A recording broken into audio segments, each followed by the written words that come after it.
All right, now this is gentlemen. I've done his charts before. This is like when I first, my early days when I first came out.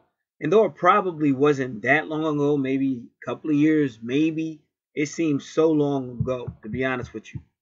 But you can only get better with age, they say. So we want to look at it again, and want to make sure I do a really good job because I know last time I just had so many people coming at me, and I know I probably intended to do a really good job, but sometimes it's just so much coming at you. So now we're going to really take a look at it. Now we just did his chart is on the right.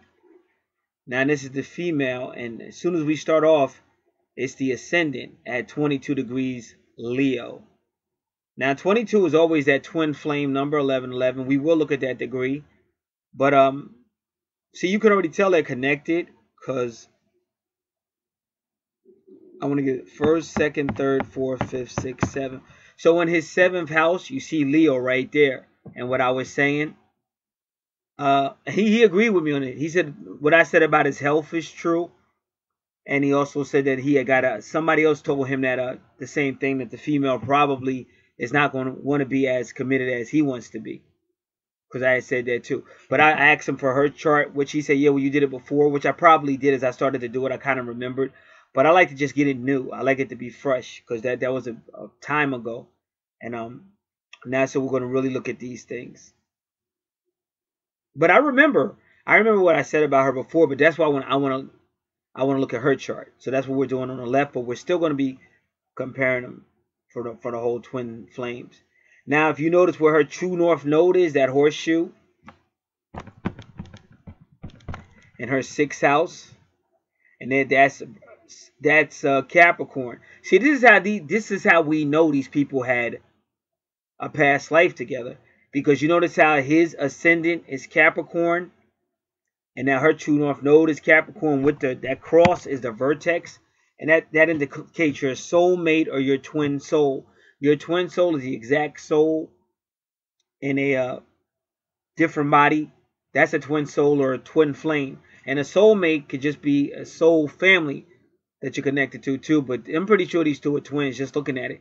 And that's why his ascendant, which should normally be in the first house, but it's in the 12th house because he has unfinished business in his life with that Capricorn energy.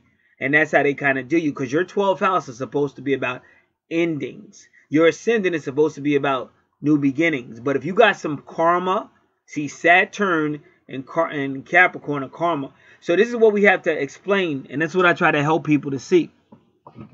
See, I can relate to this gentleman because he's got heart trouble just like me, and he's had other things in his family like me, like diabetes. But you have to get to the point where you let the universe in, because the reason why we get sick because we try to control everything, and you can't control everything. But sometimes if you let go, you'll find there's a great song. I don't know if I said that last time I did his chart, but 38 Special, hold on closely, but don't let go. If you cling too tightly, you're going to lose control. That's a real great song by 38 Special. So you have to understand, we're going to talk a lot about, because we talked a little bit about religious ideas and Pisces, but sometimes our religion is great, it is helping us, but we can't become a fanatical. And what I learned, because I'm a very religious person, I've learned to let people go their way.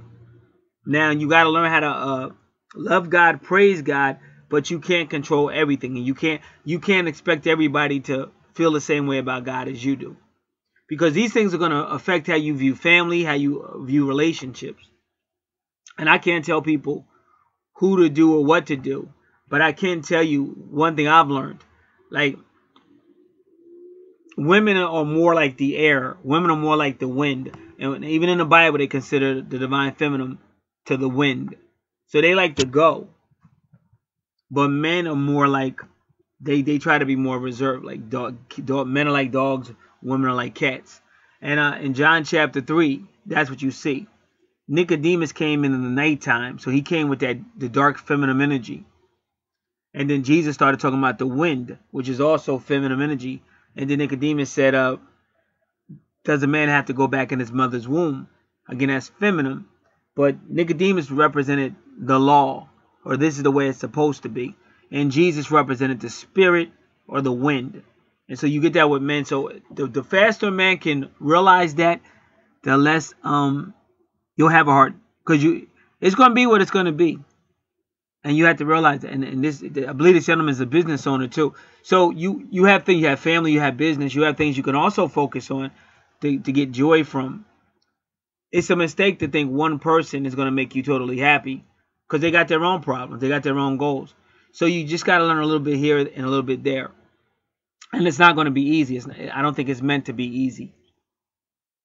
But so right away you see her ascendant is Leo. And we're going to look at 22 degrees Leo. And we've already explained what the ascendant is in East Point in this previous video, which is right here on the channel. It's probably the video right before this one. So if you want to like fuller understanding, you can go there, because we're going to just go around this chart. We're going to see their connections, and then he wants us to ask the Archangel some questions as well. So the first thing we're going to do is 22 degrees Leo. Give me a moment.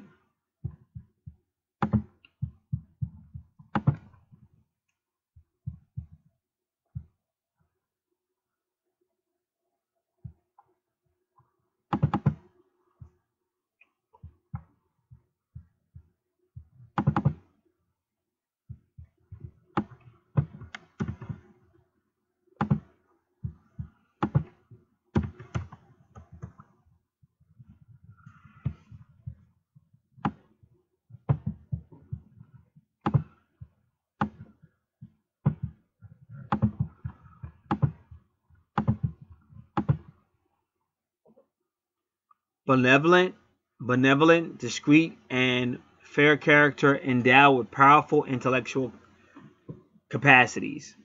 One has broad knowledge covering a wide range of disciplines, particularly in human sciences. Any career in education and mentoring are favored. Should the natal chart concur, one is some sort of prophet whose name is most likely to go down in history. Now, I don't remember if I did her degrees the last time.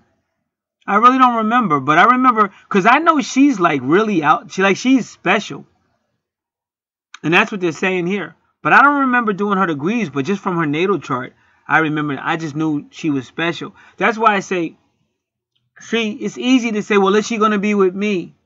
You know, but you have to understand. Sometimes people are here for a purpose, and you just have to learn to and it's hard. But you have to learn to just appreciate the time you have with the person. And you have to appreciate that they shared their love with you. You can't always make it. And believe me, I'm a Leo too. And Leos really, we tend to be very loyal and very romantic. But I had to learn a lot on planet Earth. And believe me, I didn't like the process. But now I'm at the point now, I just don't care about a lot of stuff. Like whatever's going to happen is going to happen. I just had an interview today.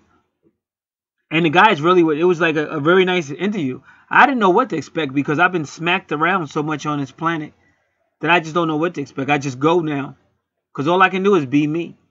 And I did pretty good. I was just basically talking, but I guess I was selling myself at the same time. But they gave me they gave me respect and stuff, which was nice because a lot of interviewers won't even do that. Because I've been working for a long time, but like this planet, they could care less. It's nice when you meet nice people. It's very nice. It can change your whole world. All right, so we know she's special. Has gifts with human sciences. She could go in education, mentoring. And they say she would be some type of a prophet. And she said her name, they said her name may even go down in history. So you have to remember that. You don't want to be selfish. Because I know it's hard. Because you want love and you want it to be a certain way. But you got to understand you're dealing with somebody special. And I said that before. It's kind of like the Star Trek episode. With I think his name was Wesley. The young boy. The young teenager. And another person came on their ship. And he had to tell them, Wesley is very special. So be careful how you talk to Wesley. Be careful what examples you set for Wesley. Because Wesley's very special. And they told him that. And then Wesley made a mistake that I think cost somebody's life, a decision they made or something like that. But they were trying to say in life you're going to have a couple of bumps, and you have to learn to go through the bumps, because you can't change everything in life.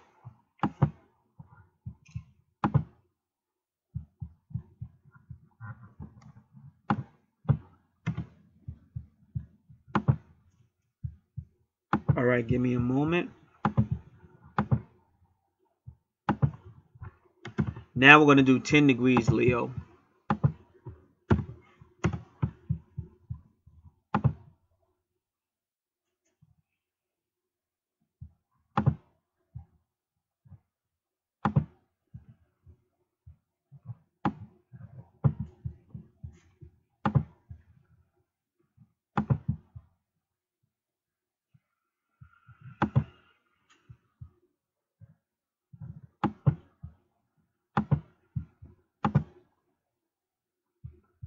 Sensual, self-lenient, and lazy character. One is dragged by friends of circumstances into overindulgence and bad habits, too much drinking, eating, and sex. It is indispensable to struggle against one's natural cowardness and to stick to high moral standards. However, if the natal chart indicates strong probity, this degree describes a righteous, calm, and rather shy person who is endowed with the qualities required for fulfilling high-ranking positions. So they're saying at 10 degrees Leo, this person can either be really out there, like loving to party, loving to get high, loving to overdrink, or they can be really a righteous person. They could have a high-ranking position. But they're saying you could only find that out by reading the rest of the chart. And that's what we're doing now.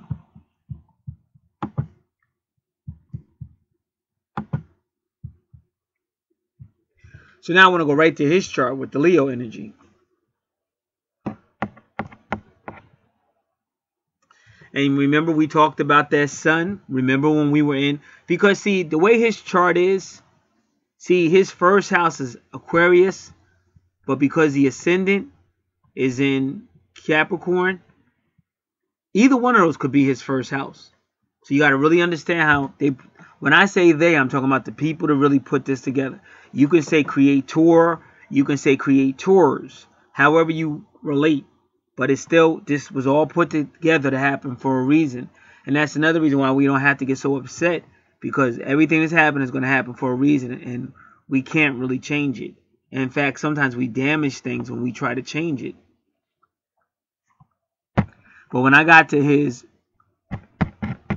4th house, which could also be his 5th house, because of where his ascendant is, I told you about that Leo energy. I told you about that sun energy.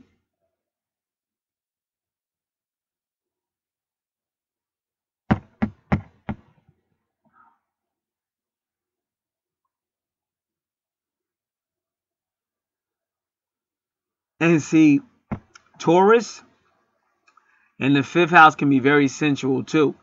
But just like they said, see, what I'm trying to tell you is the reason why they're giving you 2 different possibilities for her, because these two have a past life together. And maybe in her past life, she was more loose. And maybe in this life, she's not. Or maybe in a past life, she was more reserved. In this life, she may be. We don't know yet. But whenever you have Taurus in the 5th house, I'm looking at the chart to the right, which is his chart. That's a somewhat sensual person. They love to have fun, and they'll waste a whole lot of money just in pleasure. But if you count from Aquarius, that's his 4th house. But if you count from Capricorn, that's his 5th house. So you want to keep that in mind.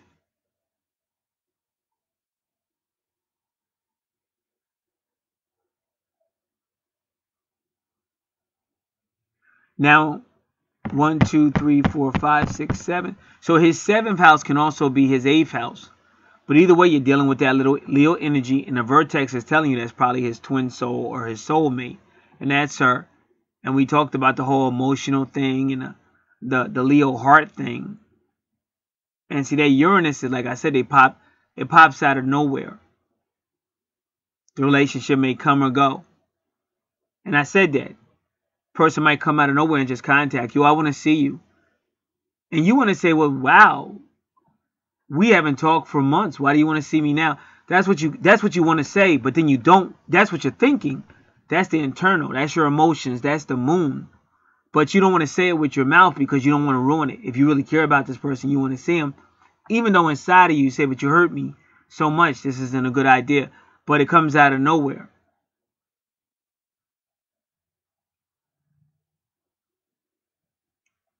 So we did the sun energy.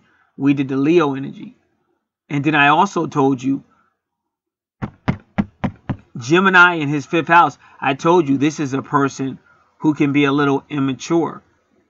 But see, you have to understand. See, you have to see the bigger picture. See, one thing I have against men, and I'm a man, but it's just that women can teach you a whole lot, but you're just not going to like how they go about it, and you're not going to like everything they do.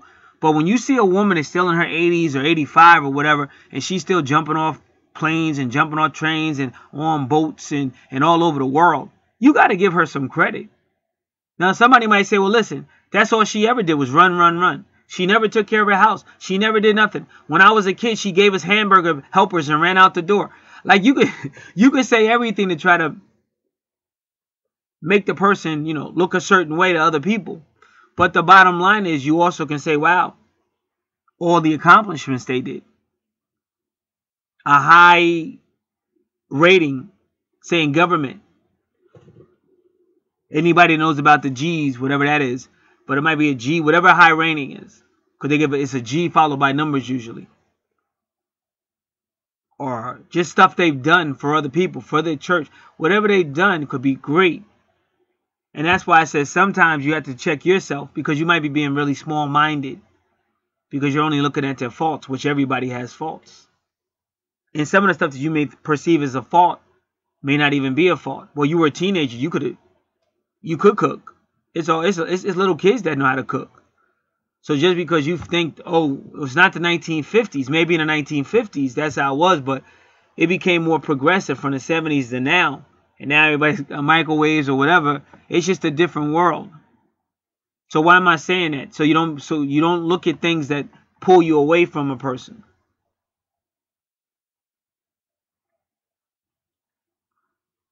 So is it going to be pain with this person? Most definitely. But we got to get to the bottom line. What's the purpose? Because with twin flames, it's usually going to be a lot of pain. Usually, not always. Some twin flames get along beautiful. On my channel, if you can open up, it's a couple. They almost look like twins, like little brother and sister. But they get along so well. Now, that's how twin flames ideally is supposed to function in an ideal world. But you can tell they really would not be happy without each other. And he really goes out of his way to make her happy. And he'll put on lipstick and dresses and stuff. I'm not saying men should do that. But I think it's unique that he's willing to do that just to make her happy. I think it's beautiful. And that's how twin flames is supposed to function. But that's the ideal world and very rare. So we're seeing with the sun energy or the Leo energy, it's going to be a little bumpy. A little bumpy. And right now, we're in Taurus. Right now, we're in the month. This month is Taurus. And Uranus, if I'm not mistaken, is about to enter Taurus if it hasn't already. So things may get even bumpier. See, because she is Uranus. That's her energy and that's the Aquarius. Because Uranus rules Aquarius. And that's why I said that's when people just come out of nowhere. So give me a moment. I'm checking a few things out.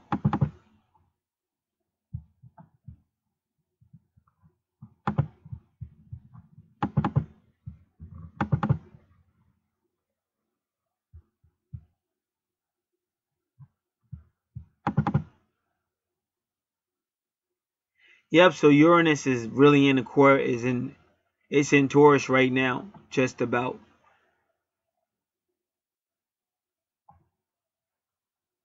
So that's why I said. So now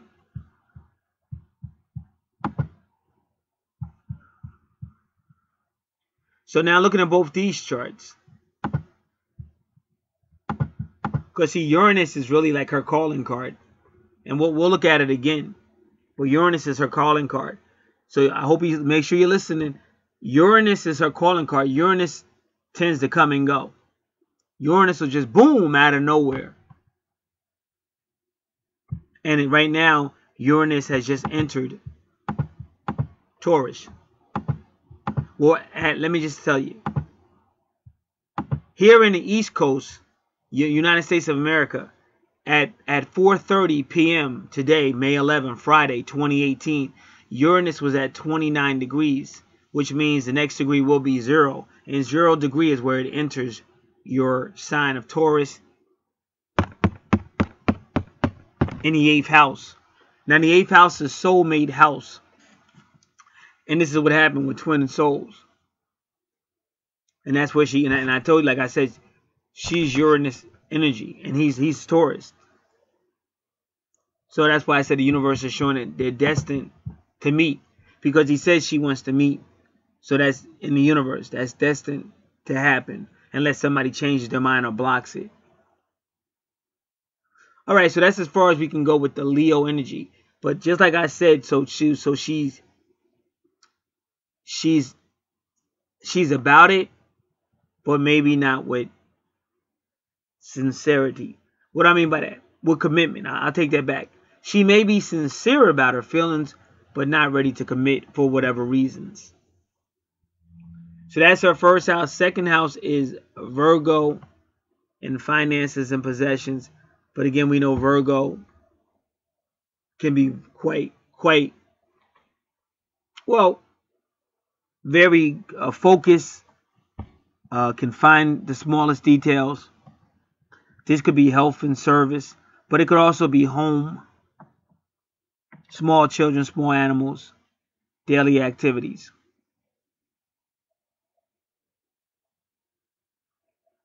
So now her second house is kind of like his 8th house, which again is another soul thing. And so you even see Pluto retrograde, and that's his true north node, meaning something is going to be taken away suddenly.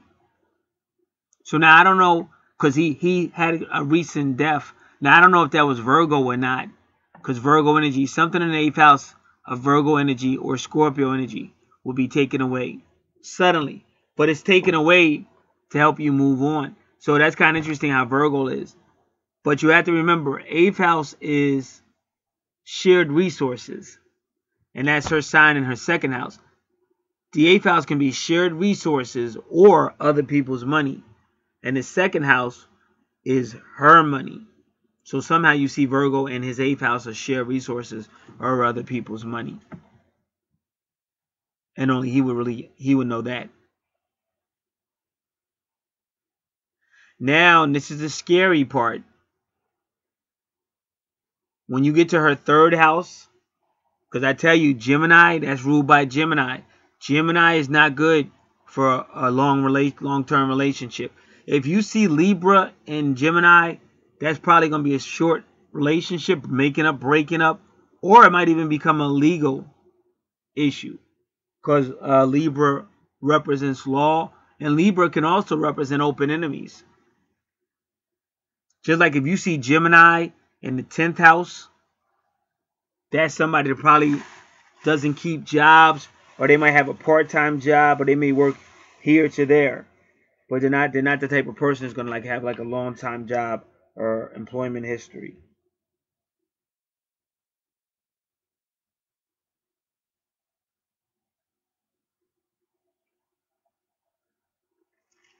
Give me one moment.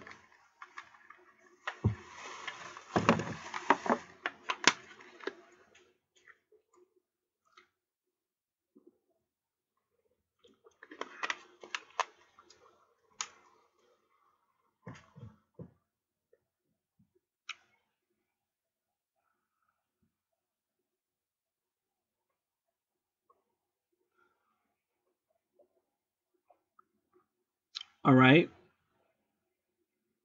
So that's not good. Now, what's also not good is that that remember I said she's a Uranus, but see her Uranus is reversed. That means they switch on you. So one minute they could be like, oh, I really want this, I want to do this, and then all of a sudden they're like, no, maybe we're rushing. Because that'll frustrate a man as well. That'll really frustrate a man.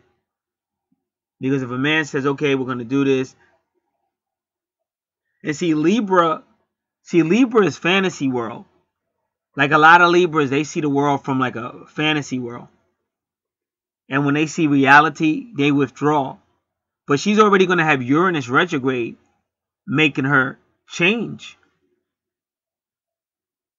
So even if Libra wasn't there, she's still, in that third house, she's still will one minute say one thing and then all of a sudden change. But with Libra, she's going to change. And then with Gemini is short.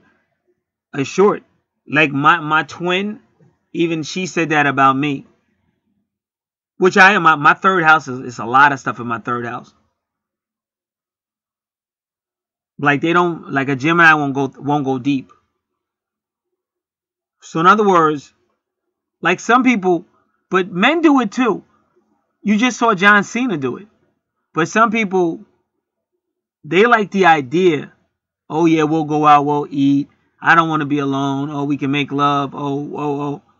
But they don't want the other shit. They don't want to be talking about no bills. They don't want to be hearing about how your boss got on your nerves. And they don't want to be sitting home. Like on a day like today, it's a beautiful day. So they don't want to be sitting in the house waiting for you to come home or just cleaning the house and all that. They want to get the heck up out of there. So everything in her third house is saying not only is it going to be short terms, but it's going to be might be legal issues. And then with Pluto can be power struggles and stuff like that. Pluto can be it's transformation, but in her third house is transformation based on relationship stress, partnership stress, or legal stress. Because there's no way in the world her third house is not going to come without turmoil. And that's why I said a man dealing with her would have to have a lot of patience. Because she's born to enjoy life. She's born to experience her feelings. She's not necessarily born, and not in this life, she's not necessarily born to work it out. She's not born to say, let's get through this. She's not born to do that. So a man thinking that she's going to fit a certain role, she's not. And especially when you're dealing with religious-minded people, because I'm talking about the Pisces. If you notice, both of them have Pisces with that Mars. And the Pisces is both at 24 degrees. Isn't that's unique? So the point I'm making is, a man might have an idea what a woman should be in a marriage and all that, but she's going to, whether she wants to or not, she's going to break all of that.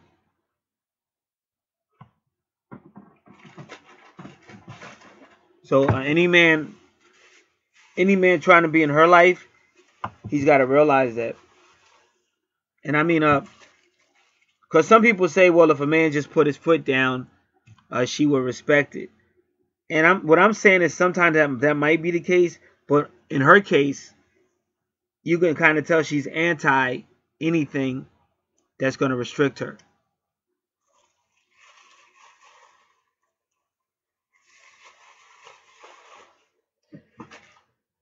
So what I really want is Pluto conjunct Uranus retrograde. But even then, they might not give me what I'm looking for.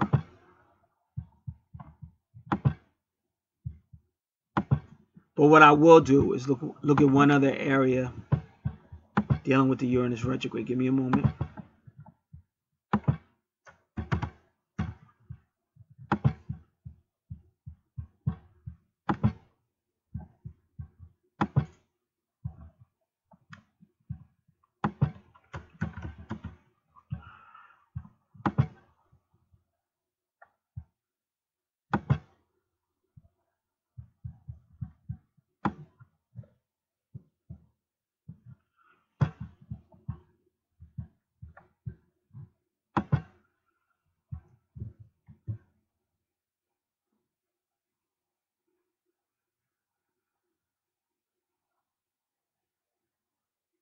So this person, things coming out of nowhere or chaos. But if you understand the higher metaphysics, even in sex, the woman is chaos and she's the destroyer, but she's also the creator. If you understand higher metaphysics, Isis created everything through Mayat. And that's Libra. Just like you're looking right here. You're looking right here. You see Libra.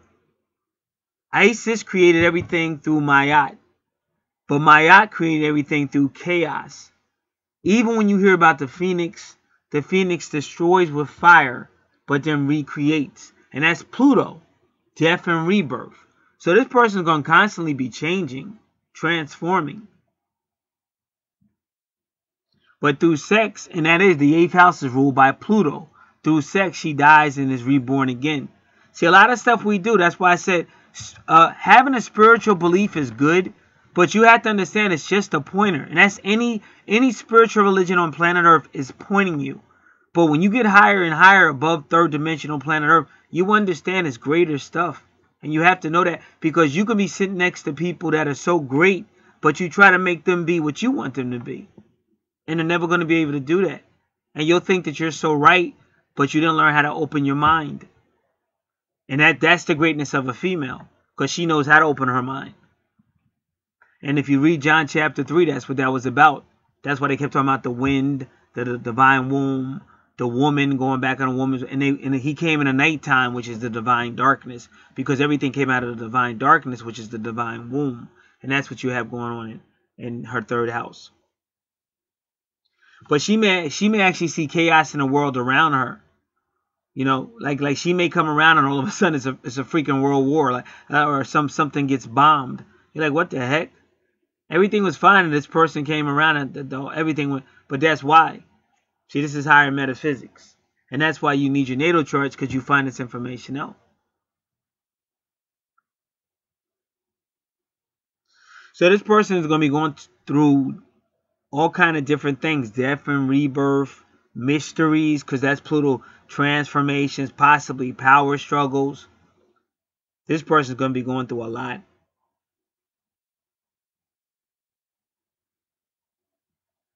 So they're saying in a past life, this person was probably a rebel or a revolutionary.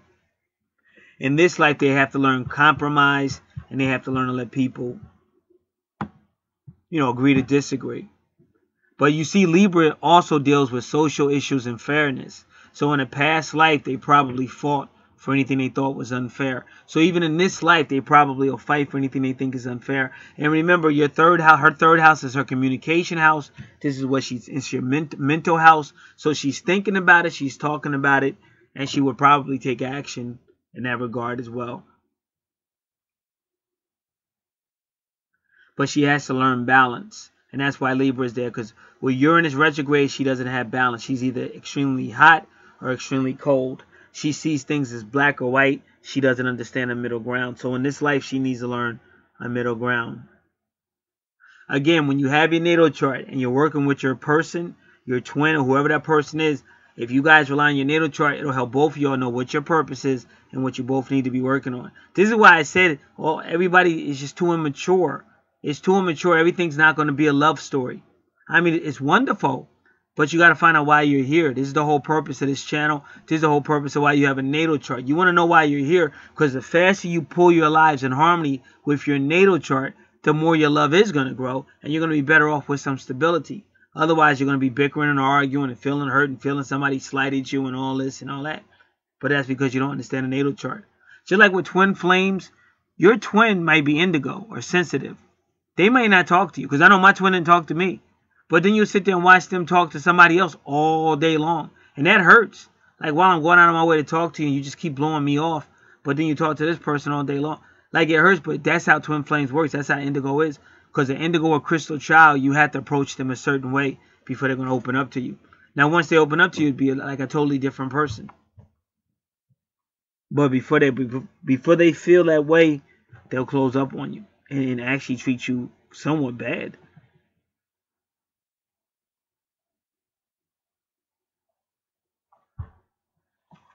So yeah, in relationships, she's going to be definitely rocky. And I had already warned everybody about this month was going to be a rocky month. Just by looking at the natal charts for this month.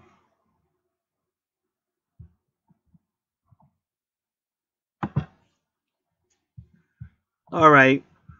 So that's the third house. Now again, Palace helps you see patterns. It is reversed. See, the reason why her pattern, that little diamond at 27 degrees, it's reversed because like she fights for social issues. Whenever you see pattern reversed, whenever you see Palace reversed, that's somebody who fights for social issues. But especially when you see it with Libra, because Libra can be social issues too. So she's really going to fight for social issues. And again, the type of guy she would find herself really attracted to, he's got to really care. He's got to care about social issues. Now, you know, the moon in Scorpio. Now, I read all that. I read the 8th house because a lot of that is going to be her. And that's in her 4th house. So she may have come from a family with a lot of power struggles, a lot of stuff that's in the 8th house. And that's going to be hidden inside of her because the moon represents hidden. But the moon also represents the soul, especially when the moon is with Scorpio. Now, if you notice, her Neptune retrograde is right there. Now, we're assuming we have the correct time. But if not, when you see Neptune retrograde like his, see how his Neptune retrograde is with Scorpio? See, hers might be the same way because we don't know if we had the correct time. But either way, I'm going to warn both of these people have to be careful with escapism, running from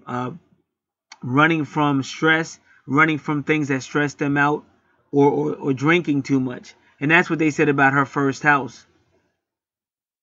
That either in this life or a past life, she may have had a trouble with just wanting to, running away from problems, staying drunk, or escaping. So you don't want to do that.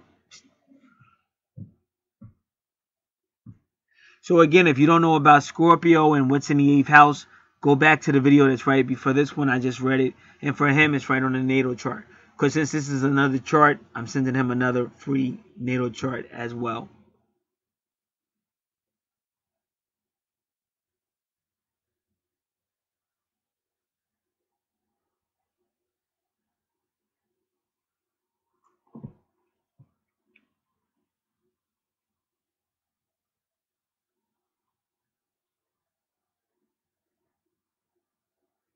Now, let me make sure, but yeah, I'm going to look at that really quick. Give me a moment.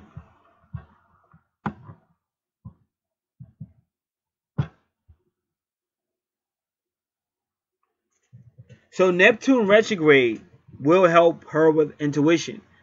But I already said she's probably got a lot of psychic abilities. Scorpio is very psychic as well. And Scorpio can heal. Scorpio deals with healing. But Scorpio can be very psychic, but they can like really accuse you of doing things you didn't do. But sometimes Scorpio can know things they shouldn't know. It's a very psychic sign. So she's got all that going on with the moon. So she's a very psychic person.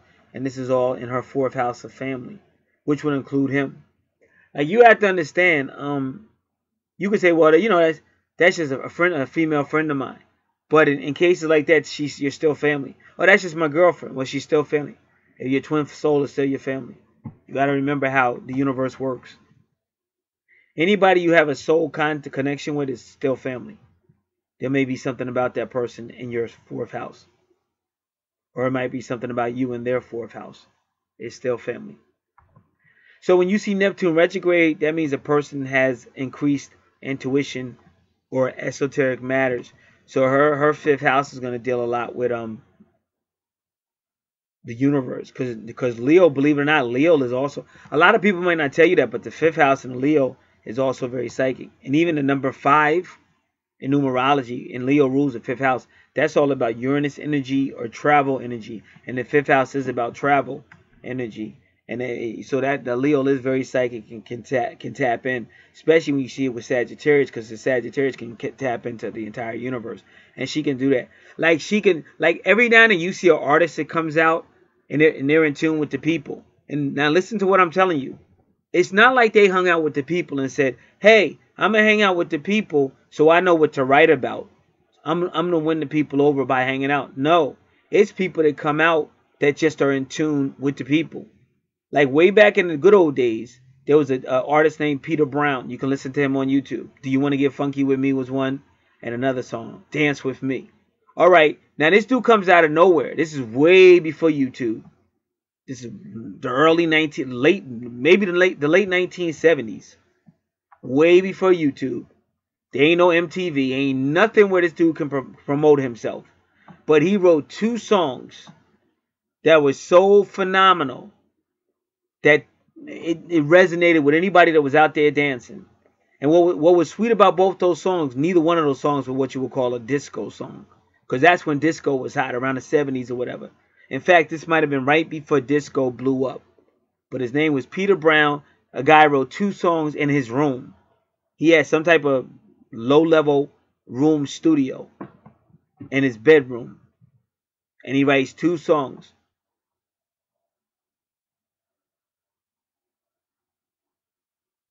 The 2 titles I just said. Dance With Me and Do You Want to Get Funky With Me? And I still like, the fire is burning hot. But it was unbelievable. So wherever he was at, he was able to tap into the world as a whole. Now with some white boys that came out of this is around the same time as Cat Stevens. Cat Stevens wrote a song called Was Dog a Donut? And that was highly advanced considering the type of music that was out at that time. You can listen to that on YouTube. And then it was a bunch of white boys came out of Germany with a song called Trans Europe Express. Phenomenal song. You can listen to that on YouTube. The name of the white boys was Kraftwerk. Okay, so these people are writing music that when the masses hear it, it immediately resonates. So the 5th house is all about creativity. That's the type of person she's in, because she's tapped into things that are like higher than that. That's why I said if people just, this is why I get upset, because people have a problem with natal charts or they don't like the way I deliver. But the bottom line is, it's still the facts. It's still true. If you had your natal chart, maybe all that crazy arguing and all that crazy overreacting and trying to change things that are not going to change because it's written in the stars, you get along better because you stop that high expectation. See, this is why twin flames fail, because right away you expect this person to make you happy. And just like Will Smith said, only you can make yourself happy. Another person can't necessarily make you. They might make you smile every now and then, but you got to be happy. You understand? So if you're sitting around waiting for somebody to make you happy, you're going to have a problem. Now, let me tell you where I was at this interview I went today. I'll be totally honest. Like God has been blessing me. So I don't even understand that language no more. The last time I was anywhere to interview was 2014. And thank God I got that job. But I haven't had to. And I've been trying, but God's been blocking it because God would rather have me out here doing what I'm doing. You understand? But I'm always giving. And it's hard for people to give back a lot of times. So I got to work. But God would rather have me doing the spiritual stuff because I'm helping more and more people. Like this gentleman right here, if he listens, he might develop a great relationship with her. But he's got to understand it's her universal purpose to be exactly how she is. And nothing's going to change that. And he can actually damage it if he tries to make it that way. But he can damage himself because we've already proven it. He's already said, yes, it's true. There's health problems. Yeah, because you got to learn how to just thank God each day and let it go. What I learned about God, just praise God, thank God. You know, help out where you can with other people or whatever. But you can say no sometimes. Don't let people run over top of you because they will. They will try to take advantage of you. But nothing you or I can do is going to change this world. And that's where spirituality, see, Neptune, planet Neptune rules Pisces. And Pisces is inspiration and spirituality. But it's a deception. It's a deception. Because Neptune is a deceiver. And everything you believe because you were taught is not necessarily true. That's a fact. That's a fact. I had to learn that the hard way. But sometimes we mess up good relationships with people because we're basing our beliefs on some idealism from our religion. Well, I'm a so-and-so, so I believe. But that's based on just the script. So when you understand how this world really works with your natal chart, you got the people to put all this together. And that's what you need to tap into more, because that's more provable. A natal chart is way more provable than somebody's religious doctrine, because all they're going to tell you is believe it. Just believe. Don't question. Any con man is going to tell you don't question.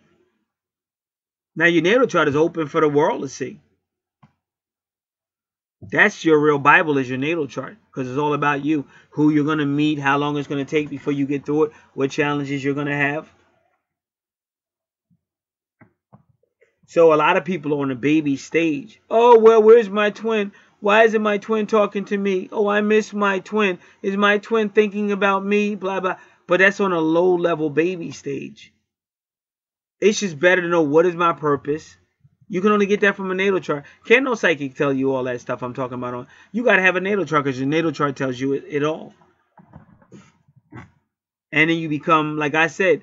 So on this interview, I said, you know, I haven't interviewed for a while. I'm trying to do what I can do. But the second guy, the first guy was the boss.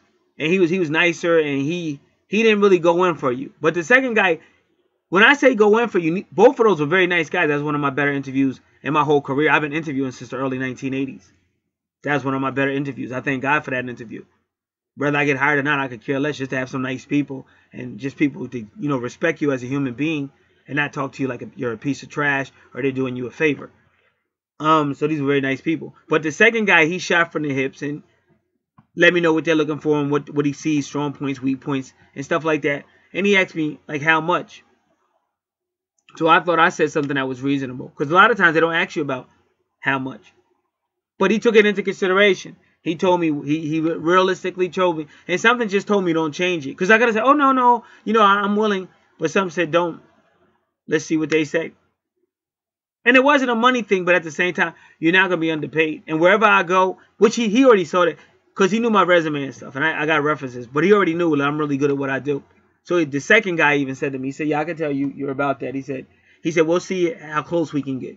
Because they really want to hire people to really work. They don't want to put somebody in there that ain't working. But I'll come in there. Like I said, you guys see what I do out here.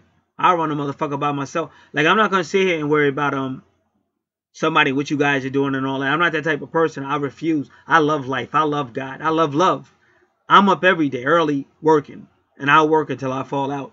I'm not a political person. I never will be. But I love what I do. God loves me. And most of the people who deal with me, they kind of respect where I'm coming from. I'm like the guy that looks out for everybody. Like, if you're with me, you won't get bullied. Nobody's going to take advantage of you. And everybody knew that. Even when I used to work at certain jobs, people used to want me to be out with them. And I say, nah, I don't want to go out. No, I ain't got no money. Oh, don't worry. We'll pay. But they know if I came out, no matter what happened, if they got drunk, I was watching everything. You're not going to touch none of my people's stuff. You're not going to slip nobody no drinks, no nothing in none of these people's drinks and stuff like that. So I've always been that type of person. So, like, people who appreciate it, they understand it. But then you're always going to have those funny people that just for whatever reason, they feel a certain way. And you can't help that. So he knew I was that type of person. So he was like, yeah, this guy would probably be worth it. But I don't know if we can do that. But we'll see what we can do. But what I'm still saying, it'll still be a little bit better than just some Joe Blow that's just going to stand there and have to tell a guy, oh, hey, go over here and do this. Go. I'm not like that. I'll already be doing it and stuff. I've worked for employers that got mad at me because I was so much the employer. They're like, who does this guy think he is? He act like he runs the place. It's like, no, I just care. And I just hate this planet because every good deed you do, it's just everybody wants to question your motive. So it is what it is. But that's so is life. But everybody needs the bad guys, the good guys. They all need to. Can't we all just get along? So, all right. Now we're going back to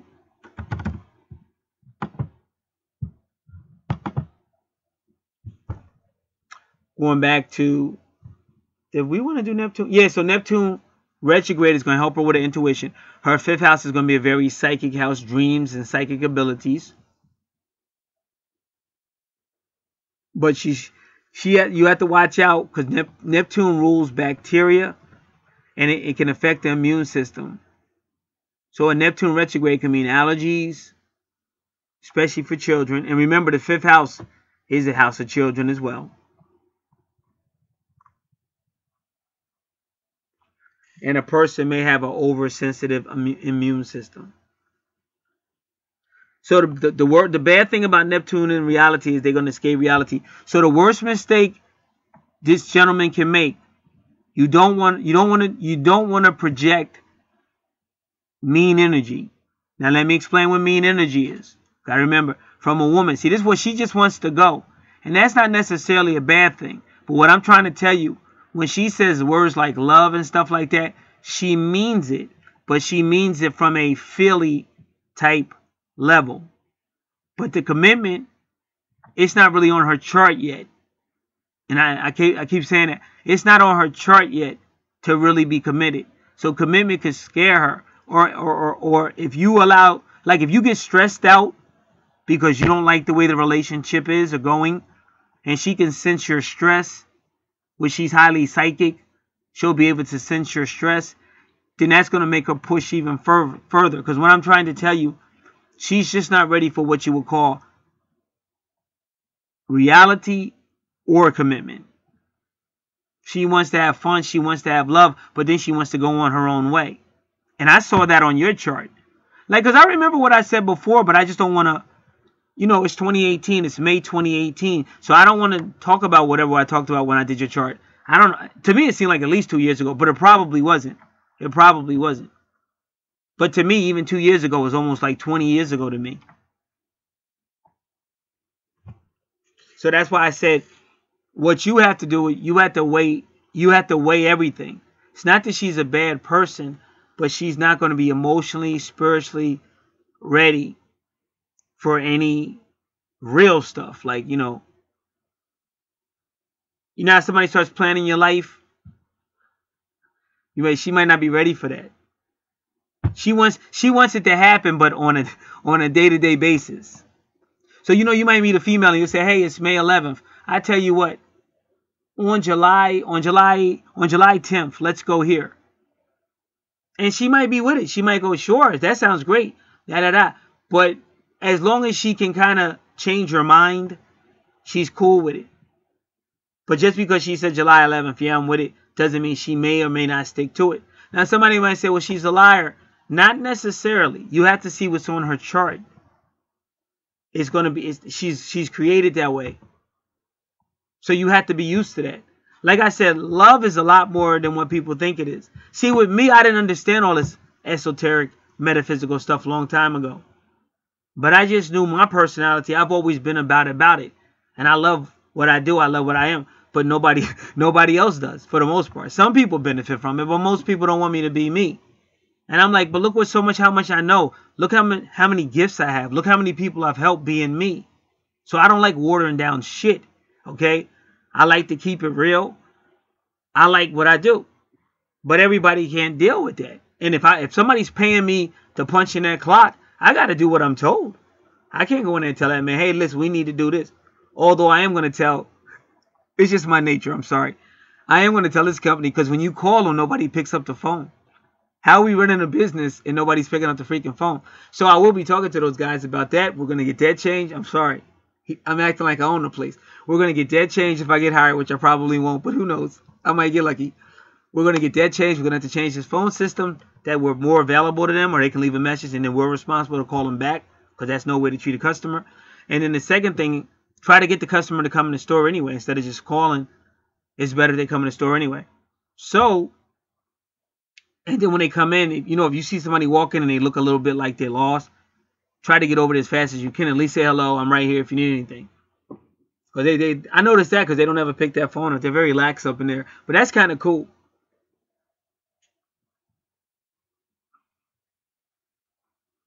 So that would be two things I would change. All right. So what the person has to do, they have to work on being more mature at the end of the day. They got to stop daydreaming so much. They got to stop being in a fantasy land so much. But that's why I said when you have a natal chart as a man, you don't have to bully the person. But now that you're aware of it, you got to find, it's called finesse. It's finesse. You can get your point across without making that person feel a certain way. But if you knew from day one, that's how they are, that's how they are. But it doesn't mean this isn't a love story. That's why I wanted to do her chart over. It's not that they won't work it out. But what he's got to realize, because I know where he's coming from. Where he's from, things are done a different way. Like America, it's just different. America, you could do whatever you want. Like out here, you could come out, you could be a grown man and you could walk outside dressed like a woman with lipstick on and stuff like that, and everybody says, wow, that guy must be gay. But the very next day, you could come back outside like a macho man, and they're looking at you like you're weird, and you could just go, hey, I was just goofing off. And everybody will just act like it didn't happen, like, oh, it was just a joke. Even if you were walking up the street hugged up with some guy. Like America, it's just the way it is. And some people see that as a positive, some people see that as a negative. America, a guy can tell you, yeah, I was in the street, I killed people. But now he's on Forbes magazine. This same guy that admitted killing people that he's never did no jail time for is now on Forbes magazine. You understand? One of the richest men in the country at one point. You understand? So that's America, but every place isn't like America. But that freedom spirit is what she's gonna love. Like she's gonna love that free spirit. So if you're gonna deal with her, you have to know that, because you're not gonna be able to bully her, and it will get bad for you because it's bad karma. You already got Capricorn and Saturn is karma. So if you're mean to somebody, it's going to be mean to you. Now, I want to make this perfectly clear since we're talking about a heart attack. And I'm sorry to have to go here, but I have to, I'm a teacher more than anything, because I want people that listen to get the message. This is not just a sales job for me. It's just not marketing. I really care about people. Now, in my household, my father, not fully his fault, because my family will run over top of you if you let them. So my father became aggressive for different reasons. Very violent, very aggressive. He was always ruining our holidays and everything. But he had a heart trouble. So the hospital already said he was going to die soon. His doctor already told him. So he was in a hospital. But they said, hey, you know what? It's Christmas Eve. Why don't you can go home and celebrate Christmas with your family. So when the family heard he was coming home, like the young ones, they didn't want him to come home because he was always ruining everything, really. So he got let out of the hospital. He was at the gas station, and that's where he died. He never made it home. So that's kind of like karma. It was too much violence he had done, too much mean stuff, too much immature behavior like alcoholism and everything. Not saying that the other people in his family were kind of responsible, because they were. I was there the whole time. But unfortunately, he was the one that got violent and got crazy. And being the father, he should have had more self-control and more maturity and more just a man. He should have been a man. But instead, he was emotional and all kind of crazy stuff going on with that gentleman, my dad. So karma will get you if you're mean. So try not to be mean. I've had a lot of stuff happen to me recently. A lot of lies, a lot of stuff. But I gave it to God. Because you don't want to go mean. So what he has to do, he's got to learn not to look at this as the love story. Because I believe this is your twin soul. So you got to start there. But I think if you remain calm and talk to her more, she'll think more. And as she thinks more, she'll begin to understand it from your viewpoint. But if you say, hey, listen, you're supposed to be with me, and where I believe this is the way I was raised, and you shouldn't act like that, and blah, blah, blah, then you're pushing her further away. So when I didn't know any better, when I didn't know metaphysics like I know now, that's the decision I made many years ago. Because I didn't know no better. I just knew what I wanted out of this life. And I didn't see that in the opposite. In the opposite sex, I just saw more vanity and just drama all the time. And there's a metaphysical reason for that too. So I decided to just be single for a long time. But it was one of the best decisions I've ever made. But at least now I understand metaphysics. If the universe ever gives me another chance with someone, I'll understand metaphysics a lot better. And I'll probably say to the person, hey, when were you born? Because I'm going to want to do that natal chart. So they're saying in a past life, a person with Neptune retrograde, they may have had their dreams laughed at. They may have been forbidden. And this is why now they just want to run, because in a past life they were forbidden. And sometimes your past life could have been even your parents' this life, because you see in her 4th house of family, there's power struggles with Scorpio. So in a past life, they may have been forced to give up their dreams for responsibilities. See, that's Capricorn and Saturn, because I know his chart is all about Capricorn and Saturn. So they may have made her. They may have said, "You listen, you can't follow your dreams. We need you to make money for the family." But that could have been in a past life for this money, or in this life. It could have been a past life or this life where they weren't able to enjoy their youth, like Michael Jackson. They were forced to be a breadwinner. And now they want to have fun. Now they want to escape.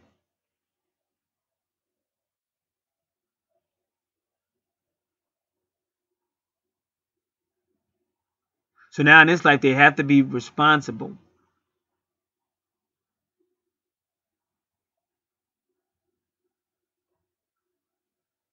And they have to take responsibility for themselves and their actions. And if they feel like anybody has abused them, they have to hold people accountable. But they don't want to be an escapist. So now, see, and I probably said this to him before. See, Sagittarius is a more mature energy. It represents the person's higher self. And it represents the 9th house of foreign language, long distance, foreign countries, culture and art, class. Not like class in school, but this person has a lot of class. Culture and art, philosophy, religion, foreign and long distance. So she likes to travel, but she likes to have fun. And then that's really how she escapes. That's why I said, because I found that out the hard way too. Like a female will jump on a train quick.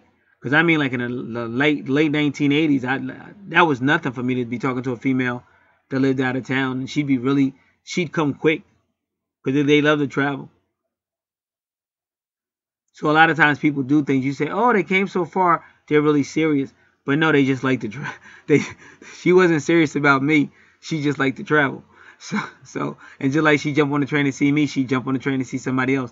So you got to know this stuff. But it's not necessarily bad, but you have to know it. And somebody might say, well, when is she going to be responsible? When is she going to grow up? I'm saying, dude, I don't know. I don't know. Like, you have to talk to her. But getting all upset about it, it's not going to change anything. And it's just going to hurt your heart. That's why I said when I went to this interview, I really didn't. You know what I'm saying? I used to care, but it's like it's going to either they're going to like me or not. It's nothing I can do. Answer questions and, talk. And, I was just talking, but I guess I was selling myself. But I wasn't really talking. I really did that stuff. I wasn't trying to sell myself. I was just saying, yeah. And then, like I said, when he asked that question about the price, I just said from my viewpoint, I figured it should be somewhere around there because I don't know. They never gave me a figure or nothing. But I'm not no dummy. And then we'll see.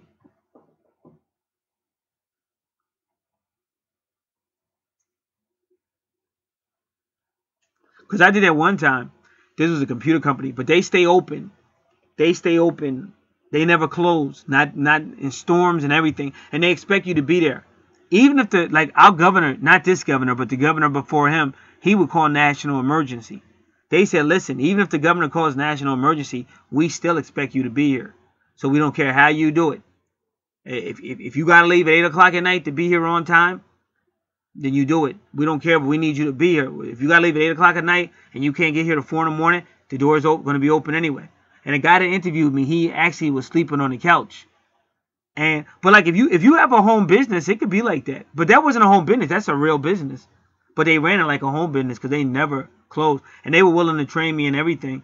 And I told them the salary and they were willing to pay it. But that was the catch. It's like making a deal with the devil. Because you would have really, that place would have been your everything. They don't want to hear nothing about your car broke down. Like you got to have a plan, whatever, no matter what. And you have to be there all the time.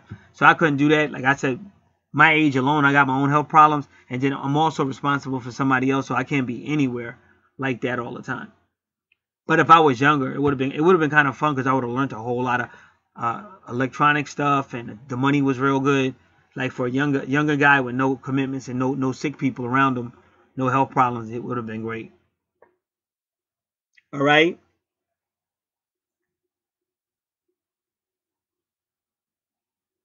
Now that little star is called Juno. So she might find herself in a relationship with a Sagittarius, and you see how his Sagittarius also has Juno with a relationship. So this is how you know these two are twin flames. But they do have either in a past life or this life, they do have or will have infidelity.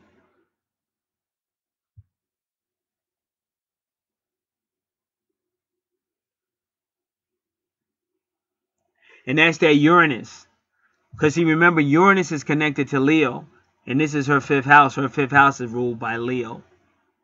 See, Uranus is someone or something that comes out of nowhere. And see, his house, that's his 11th house. The 11th house is ruled by Aquarius, but Aquarius is ruled by Uranus. So Uranus is going to bring a lot of things in their life. And even when you see Pluto retrograde, can do the same thing. See how her Pluto is with Uranus retrograde, and then his Pluto is in the same vicinity. And like I said, we really don't know the time of the chart, at least for the one on the left. So they may be closer together. So they have some type of Uranus or Aquarius energy that's going to cause infidelity.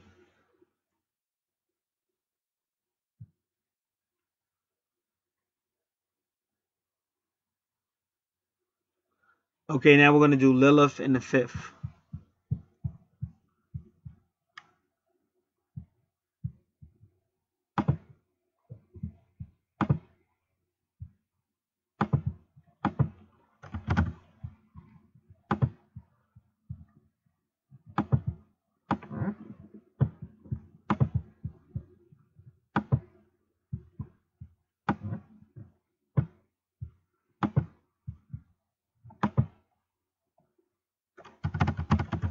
Lilith in the fifth.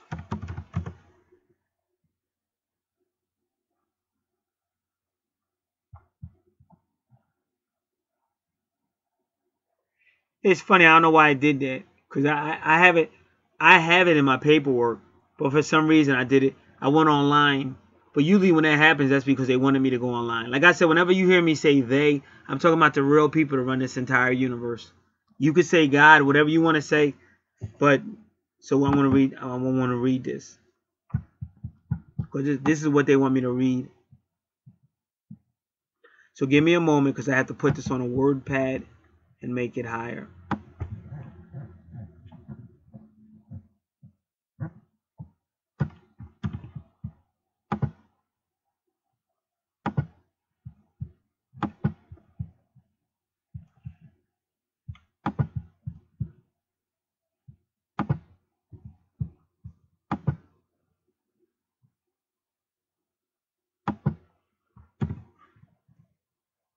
Excuse me.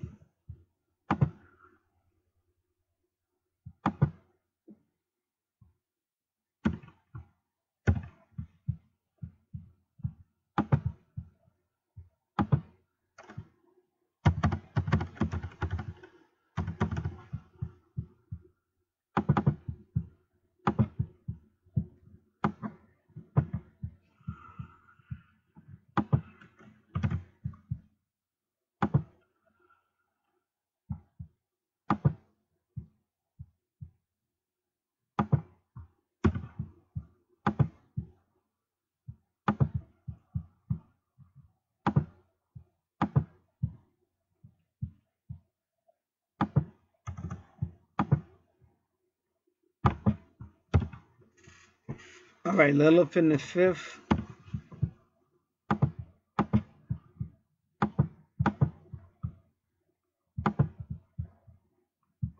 Lilith in the fifth house.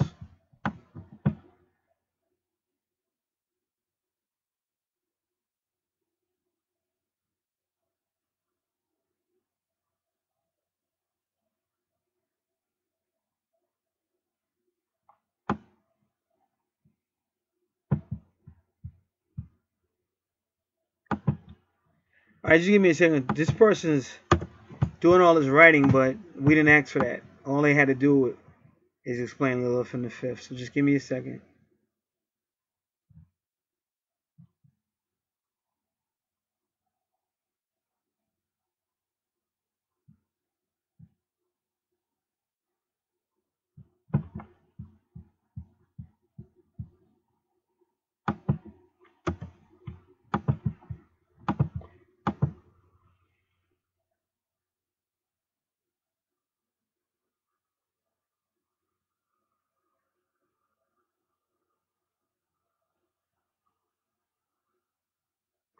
All right.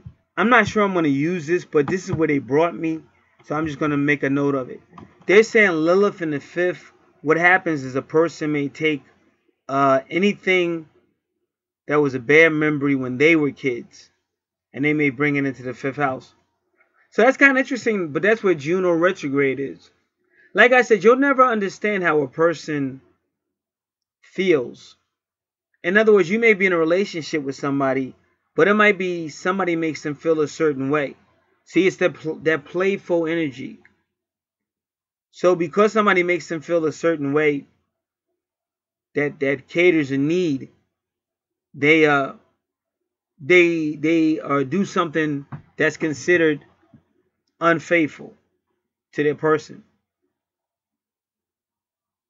Because they're saying that's what Lilith will do. Because remember, Lilith tends to keep things hidden inside. But they're kind of implying that with that energy that's in the fifth house, that maybe somebody will make them feel a certain way that causes some form of an infidelity to occur. Now, the first thing you want to do is this. You want to look around for Sagittarius energy or a ninth house energy. We already did Leo. We already told you Uranus in his seventh house.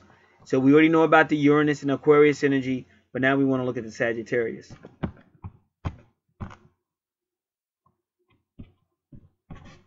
Yep, because remember we did the Aries in the ninth house.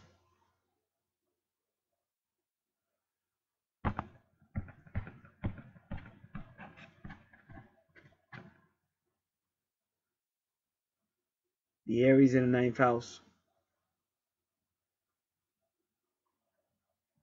for her. But we compared the Aries in well, because we did the Aries in his house, and we said that wasn't a good placement because her ninth house has Aries. See, both of these people have a problem with Mars and Pisces. So, like I said, it's just some. That's why I tell a man the worst thing you can do is argue, because that's only gonna push that person even further into doing you wrong, doing wrong by you.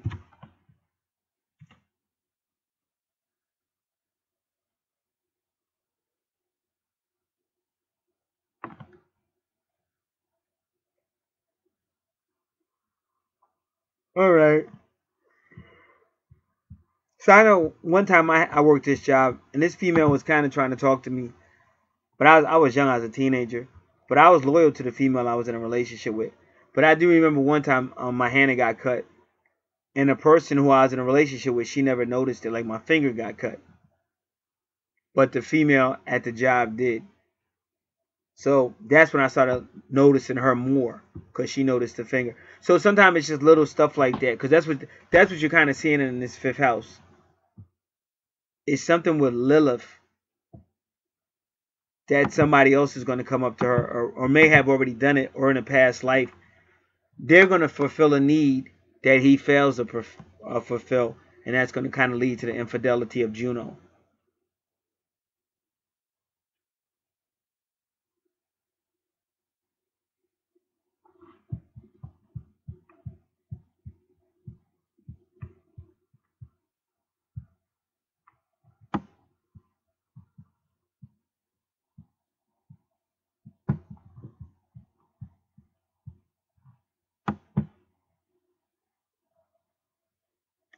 So Lilith in the fifth house is somebody that's looking for attention, and they're looking for And that's what I'm trying to tell you. Because when you're with a person and they get you kind of mad, you tend to pull away emotionally, even if it's just for a little while. But see, this person, they need it, and they're going to get it. So if you pull away emotionally, that's when somebody else is going to come in that's going to be there for them. So that person's going to be noticing that band-aid. And then that's how the infidelity happens. Because they're like, well, I'm in a relationship with this person, but he's too moody. But this person, they're fun, and they notice, and they notice things. And things that have bothered me for years, they notice and talk about, and they make me feel better about it. So that's Lilith in the 5th house with Juno retrograde.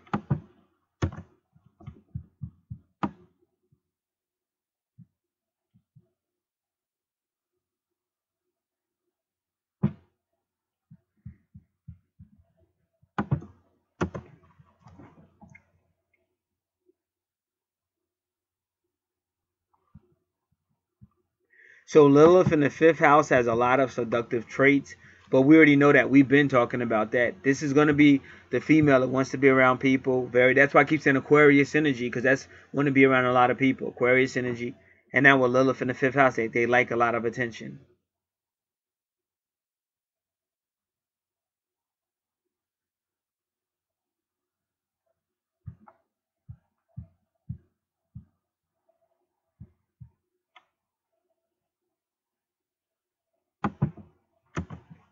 So they say the 5th house, this person might actually make enemies because they're too friendly and too flirtatious. So the person they're in a relationship with is going to kind of be mad at them. And then like other women might hate her. Oh, here she comes. She better stop talking to my man like that. She better stop looking at my man like that. Now in a minute, I'll tell you where I'm reading all this from. Just give me a second. I'm not finished reading.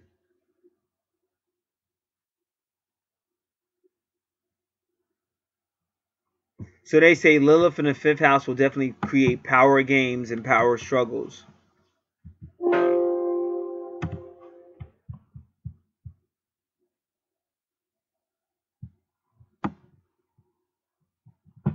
And they say Lilith is not good with children. And the 5th house is a child. The 5th house is a child house. So Lilith's not good with children, whether they be her children, your children, or any children. Lilith in the 5th house may not get along with children. They say this type of person might be in a love-hate relationship with the children. They may engage in pathological behavior. So that means somebody's usually lying on the other one.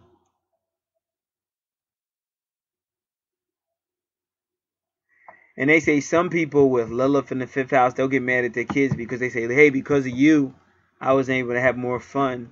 Because of you, I wasn't able to enjoy my life as much.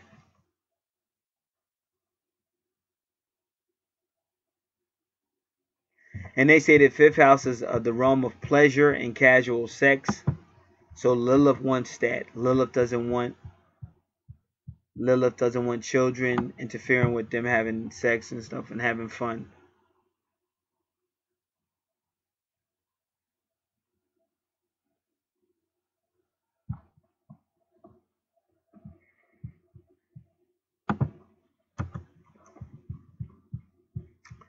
And they say the Lilith will constantly be flirting and having a lot of secrets.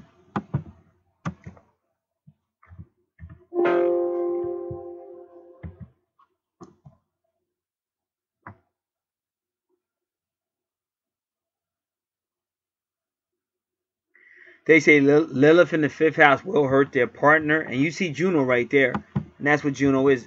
Juno's supposed to be a serious relationship, but somebody's cheating. And they said Lilith may enjoy it. They may enjoy hurting their partner or hurting other people.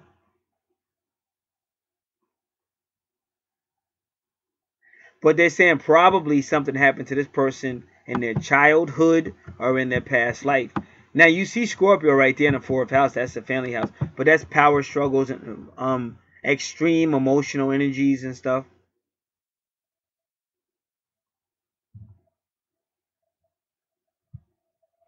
So they say somebody with Lilith in the 5th house, what they're doing is subconscious. But they're doing things on purpose. Like they'll lay with somebody and have sex with somebody, but not really to have sex. They're trying to hurt that person based on some hurt somebody put them through.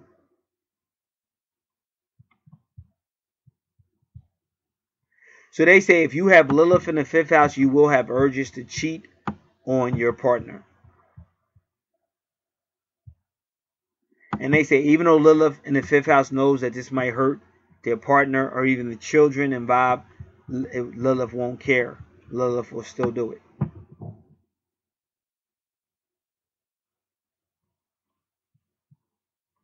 And they say Lilith in the 5th house can also mean dark fantasies of pain, torture, or even rape.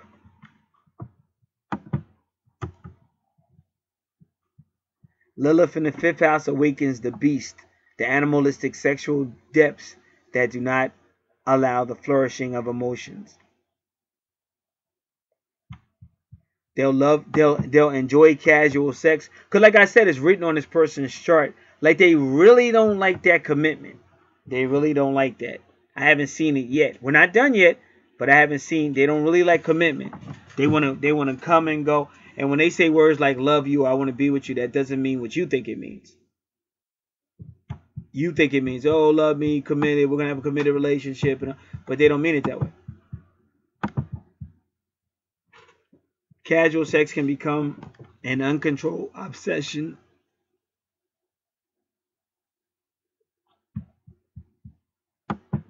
And they like causing pain.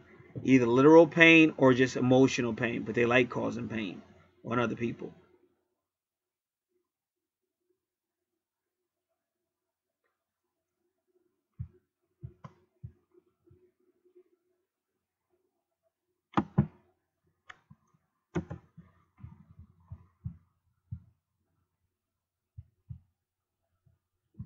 They say in Lilith in the 5th house, you have to be very careful of child abuse.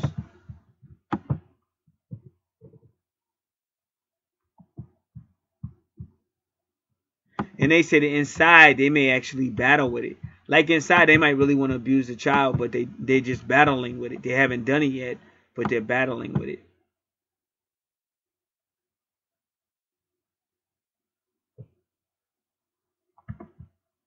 And they'll like to gamble, and they'll like to cheat.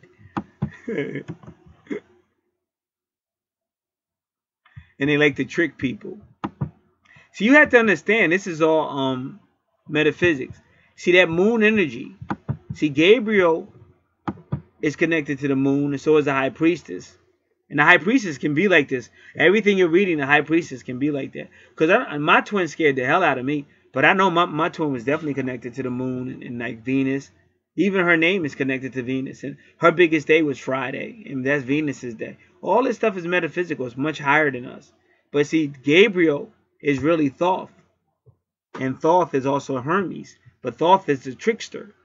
So they say this person actually gets off of deceiving you and tricking you. Even if they act like they have a guilty conscience, they're still going to do it.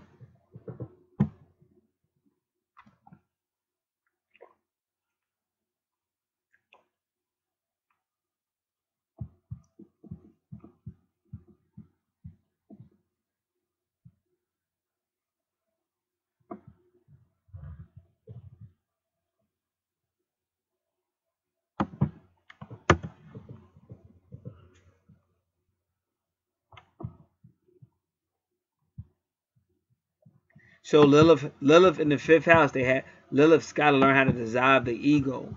See, the 5th house is ruled by Leo, so it might be an ego. Even when you're dealing with the sun so much, the sun deals with ego. But they have to dissolve that ego.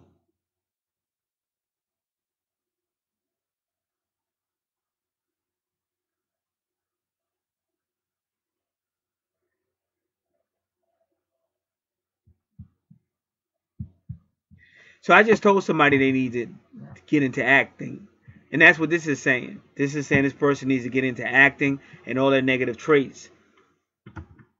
All their negative traits, they could put it on their character. And that way they can cleanse themselves from the negative traits. I say you have to be honest, talk about it. Sometimes you just need professional help.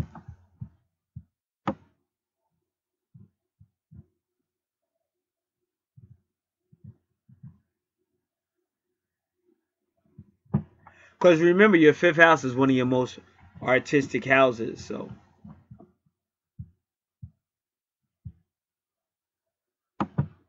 you can be artistic, talk about it, write about it. Could even maybe write a book. Like you could write a book. You could take your character, everything that's inside, and put it in that character in the book, and then that book will sell too.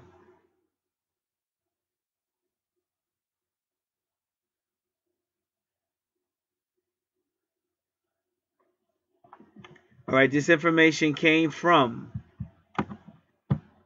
theastrocodex.com, Lilith in the 5th house. Theastrocodex, CODEX.com, Lilith in the 5th house.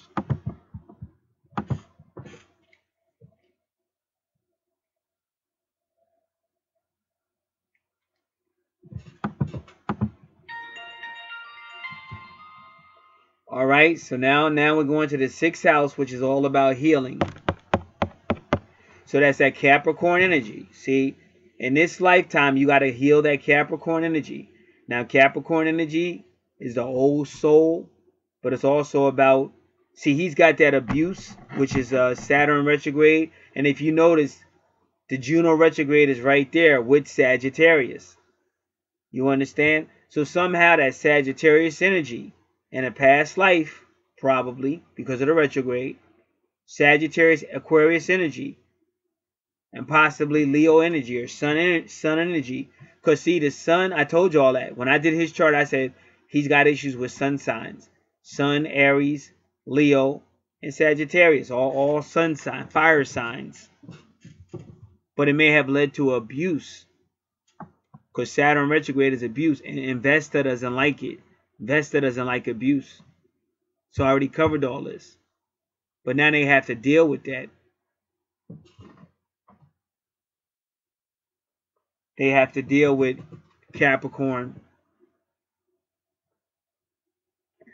And that would be her soulmate as well because of the vertex. So your 6th house is trying to heal whatever issues you have with Capricorn energy. But you're also dealing with karma. See, things have to be addressed in this life, such as the infidelity.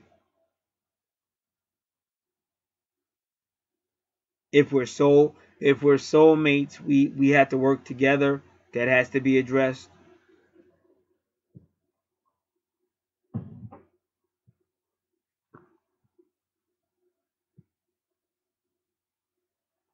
So now we're looking at good fortune in the 6th house. Give me a moment. Good fortune is also part of fortune.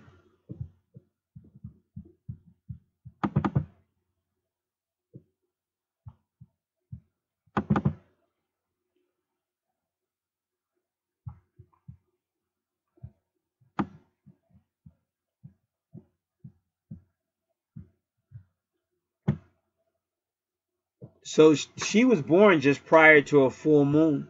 So that's even more important because she's got a full moon in Scorpio. So this is really a psychic person. So she's really going to be out there. See, that person, she's tapped into the entire universe and stuff. See, these are the type of people that really should be writing books about their dreams and characters and stuff like that.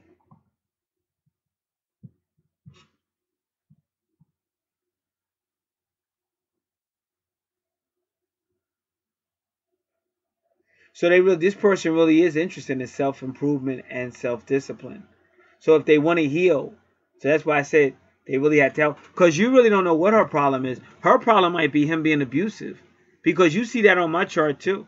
A lot of times I say stuff about my twin, but maybe it's stuff I did to her like in the past life. Because you on my chart you have a Saturn retrograde in Aquarius in the 9th house. It's kind of similar to his chart. And I got heart trouble, he got heart trouble. So that's why I said sometimes we just overreact. And we mean well. Because like my religion, because I understand it. I used to be that person. Oh, the Bible says my religion. But you don't understand. Everything has a place. And you have to realize that. Not that you take things for granted, but you have to learn everything has a place and everything has a proper respect. Even people that have done you wrong. Sometimes you have to just trust the universe and everything has a proper place. Because otherwise you're going to want to handle it. You're going to say, listen, this person did this to me, and now I'm going to get him. I don't care about the law. I'm going to do it. He did it to me. I'm going to get him. But then you're doing 30 years in jail because of it. Because the judge isn't going to go, hey, listen, I understand. I would have did the same thing. Not guilty. He's not going to say that. He's going to say, this is the law of the land. This is what you could have done. And unfortunately, sometimes things happen in life that we have no control over. But we just can't go and shoot people just because they did something wrong. So because you did what you did, 30 years. So you have to learn how to think differently. It's almost like this life is like almost like you're playing a game of chess. And you have to be very careful because there's too many ways you can self-destruct if you're not careful. So they're saying a person with good fortune in the 6th house is going to fight the injustices of life because they want to help other people.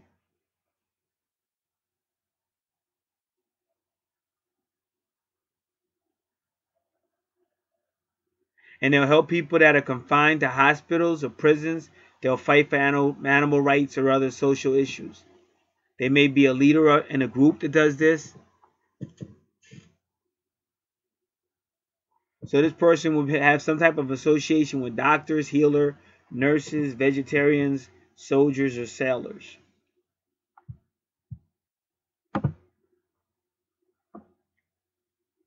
All right.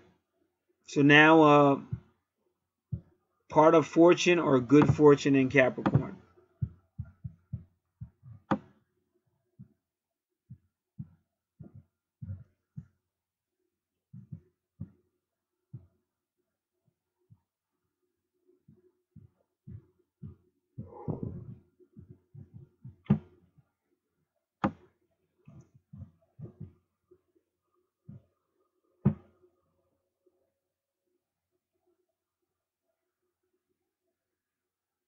So this is hard work, determination, achievement, and goals. But I really think that's him.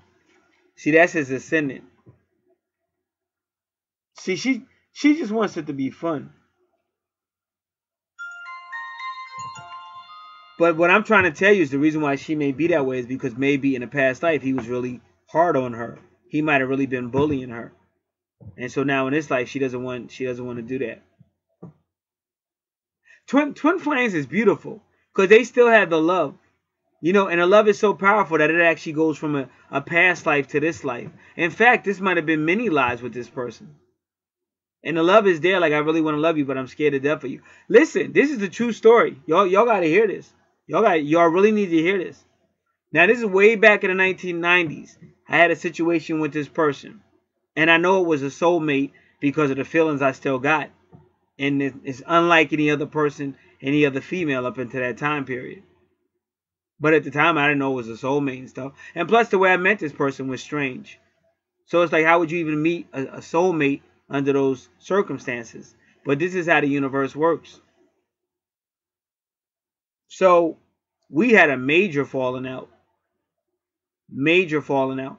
To the point, if she would see me, she wouldn't speak. And other people would look at her and say, man, as soon as she saw you, she just got really angry, really like mean. And I never thought me and her would ever talk again, ever. So one time I was doing some type of dating stuff and I met this female. This is an Oriental female. So she was like, yeah, you know, my astrology said I would meet a Leo. So she's all happy and shit. So then we went to the movies that night. Now me and that female, it never worked out. But the universe used her because I took her to the movies. Now coming outside of the movies, remember, years have gone by now.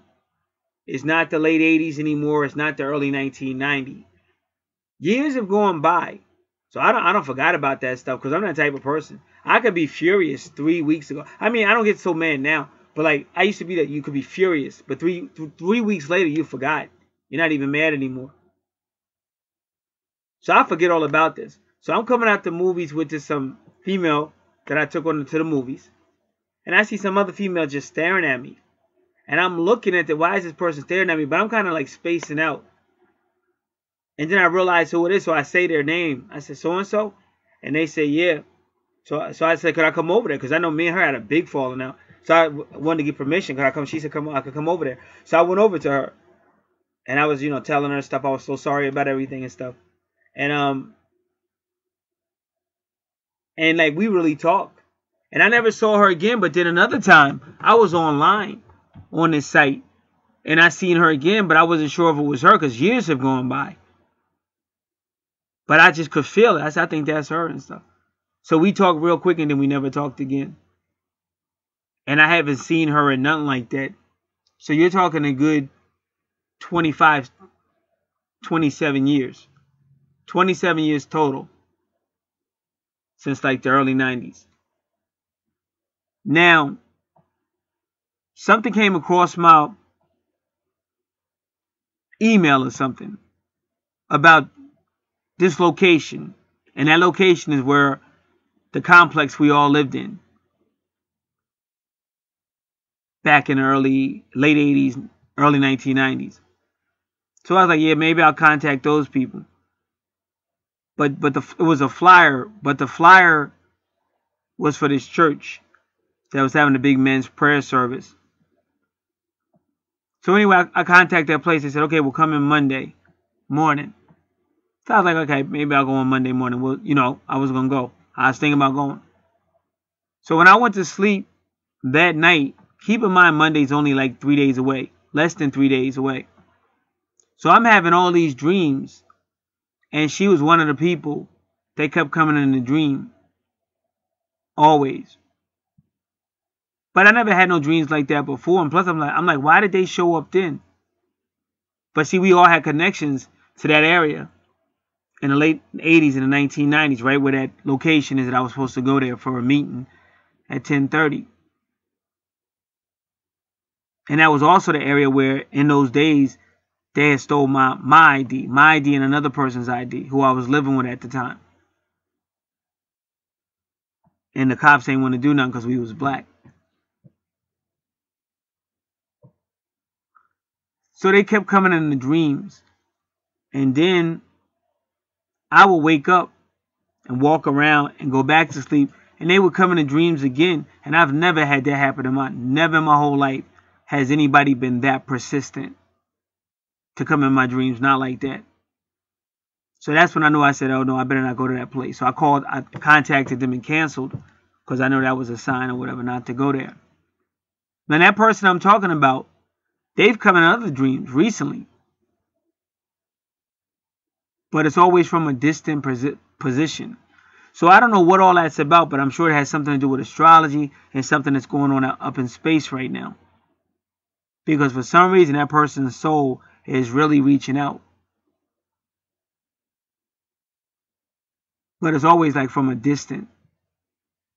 And then I think sometimes that's my twin also using the experience. Because that's how my twin kind of feels.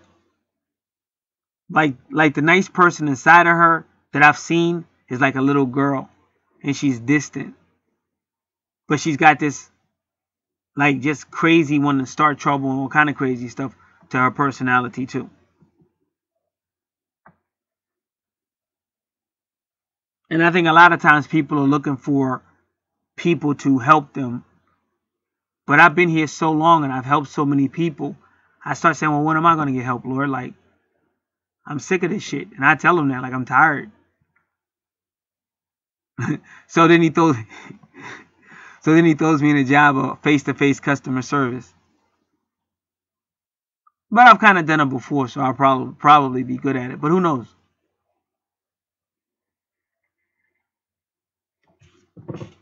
So, life is not going to be easy.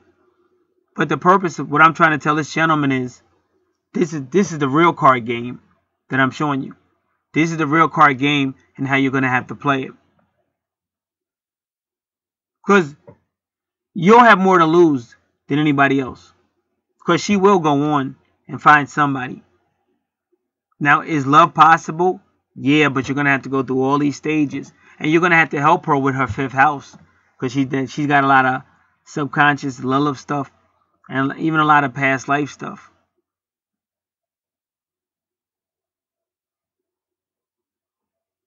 So you have to know that.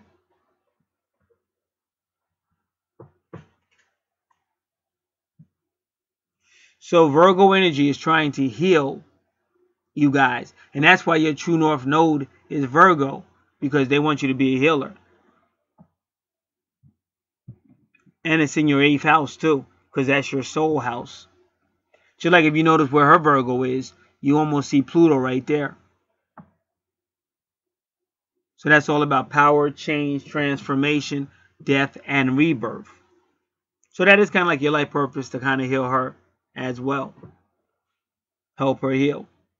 But it's going to take a lot of positive, a lot of patience, and you can't control the situation. And that's what a Capricorn is going to try to control it. A Saturn is going to try to control it. But you can't. So you got to be more of a healer.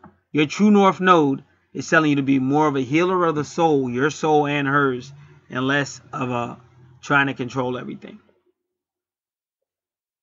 Like I think I told you this before, but to Ricky Ricardo with Lucy, I forget what it was, but it was hilariously funny. I don't remember how they did it, but I think Ricky was trying to teach Lucy a lesson, if I remember. Or I don't know what was going on. Or Ricky might not have wanted a job, but for some reason he was treating Lucy real bad. And he thought he was going to lose the person, the job. So the man watched Ricky bully his wife around and had Lucy doing all kind of crazy stuff. And that man said to Ricky, he said, "Mr. Ricardo, that's no way to run a family, but it's a perfect way to run a restaurant. You got the job." And I think Ricky ain't want the job, and that's why he did it, if I'm not mistaken. And that was so funny. But they do run restaurants like that, like really bully people and stuff. And that's way back in the 1950s. But I just remember that. So what I'm saying, Capricorn might be great for business, but it's not great for family. And at the end of the day, a man's supposed to compliment a woman, and a woman's supposed to compliment a man. But a woman kind of teaches you how to learn how to breathe, how to not take life so seriously, how to laugh, and how to have fun, and not how to calculate everything. And it's hard because when you go to school, especially if you went to school like years ago, that is kind of like what they taught you. Oh, got to be serious, and you got to be aware of this, you got to be aware of that, and you can't, blah, blah, blah. Like school didn't really teach you how to be like a loving person and all that kind of that. You had to learn that somewhere else. And not when I was in school. So people go to school and they think they're being responsible and doing the right thing, but then they get hit with stuff like this. But you got to learn it. And like for me personally, I wouldn't even enter a relationship if I didn't think I could do any of that.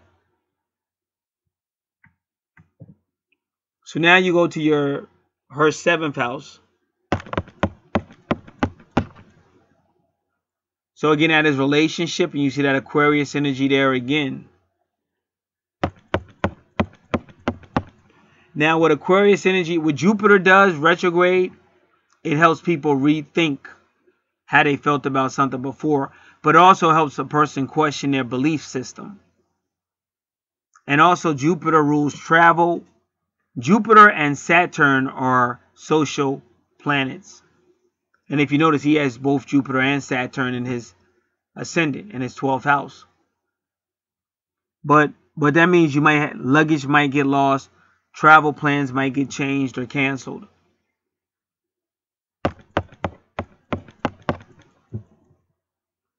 Now remember that Aquarius is that Uranus energy. So in order for her to heal, she's going to have to question her spontaneity. Because Uranus rules Aquarius. Aquarius is about helping a lot of people. But Uranus is also about just doing things at the spur of the moment. So Jupiter retrograde is going to try to help her rethink that. And if you notice, your Jupiter is retrograde. So at some points you will help her, but I wouldn't suggest starting out with a serious tone. You got to be with a person for a while, get them to talk to you and stuff like that. That's why I said, because I'm the same way. I can relate to him because I understand where he's coming from. But I just learned, in this life, you can't do that. So you can't say, "Oh, are we going to make it? Oh, well, if we're not going to make it, I don't need to get involved with this because blah, blah, blah." Because what I'm telling you is you're probably going to get involved with it, but it's going to be a bumpy ride at first because you got to kind of win her over. And the more you win her over, the more she'll be more willing to see things from your viewpoint. But at first, she's not going to be that way. And like I said, my twin would have been the same way. But like I said, I didn't know all the twin flame stuff. And I'll be honest with y'all. Like I said, I can't keep doing this because my heart's not going to hold out because it's just way too much. See, I've been around women my whole life. No disrespect to nobody. But I've like mother 3, and my mother's still young. Like I've always been like the father of this family because like I said, my father died when I was young. So it's too much. It's too much, way too much. And like I said, so I can't do it because I just believe we work together. I don't believe like the man's got to carry the brunt. And I'm sorry people get mad, but I'm going to tell the truth. You're not like I'm one guy. You're not going to shut up. Not that way. And I'll flip it. And I've done it before. Anybody that knows me knows I've had other channels. I'll flip it, but I'm not going to change because I know I'm not lying. If I think I'm right, I'll stand up to this whole fucking country. And if you want to execute me, go ahead. I'll live again. I don't care. But I just think it should be more working together and less always catering. Because as long as you're always catering, it's only going to get worse. But I do believe what they're saying, you know, love me, don't bully me. I do believe that 100%. Because I was there when men used to knock women across the floor like nothing. And I was there when women were supposed to stay home and clean everything. And it wasn't cool. But I was just a little kid. I would have never did nothing like that. So I understand why they rebelled, but I just think they took it way too far. Way too far. So it has to be some type of understanding and compromise on both sides. All right, now 1, 2, 3, 4, 5, 6, 7, 8. Do it again. 1, 2, 3, 4, 5, 6, 7, 8. Now her 8th house, she's very psychic but very explosive. See, Mars used to rule Scorpio. Scorpio rules the 8th house. Now Mars rules Aries. So wow, that 8th house and probably a little bit of that 9th house is going to be very explosive.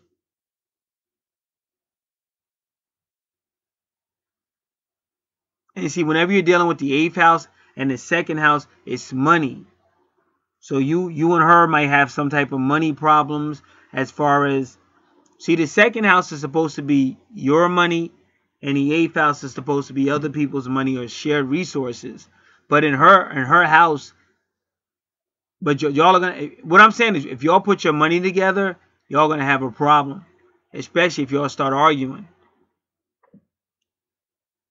So you got to be careful of that, because that can also become a legal matter.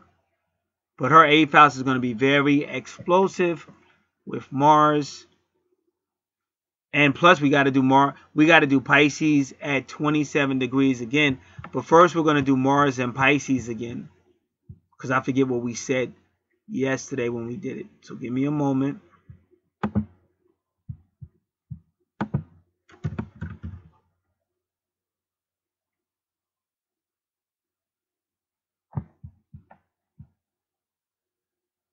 All right, this one says Mars Pisces from February 10th.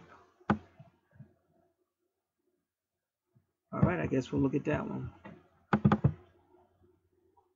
Let me just look at that again. Give me a second. Because it's funny how that says February 10th at 6:37 p.m. and now it's May 11th at 7:37 p.m.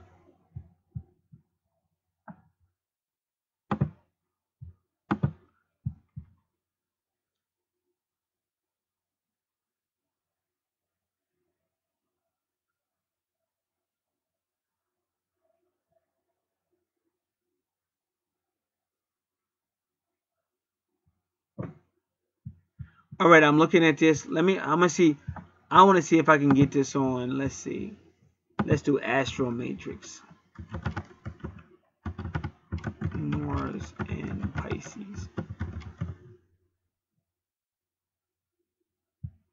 All right, it looks like we have it.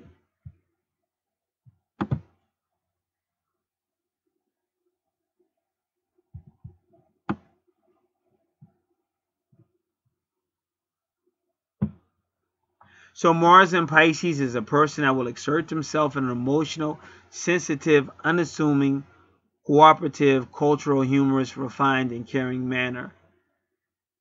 But in the 8th house, there will be manipulation, because that's what the other one said. I was reading it, but I wanted to go to Astro Matrix. But it will be manipulation because you got Scorpio energy. This is the 8th house. Energy levels can fluctuate day to day. Much depends on the emotional state of mind. Frequent periods of quiet, and they meant to say quiet, but they spelled it quiet. So frequent periods of quiet and solitude are necessary in order to recharge your energies. So this is going to be explosive, but I'm not done with this just yet.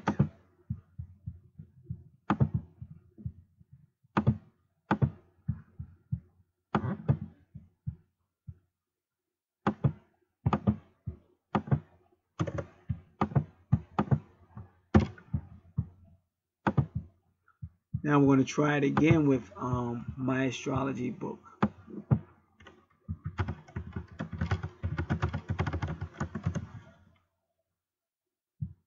Right.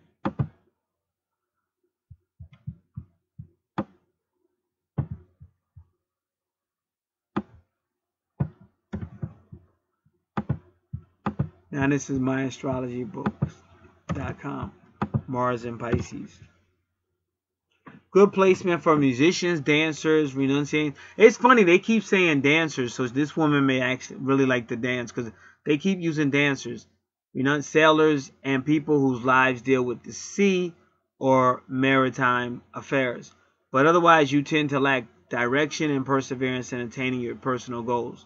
You have the capacity, however, to synthesize many aspects of a complex situation, and since your intentions are naturally covert or hidden, this makes you an excellent strategic.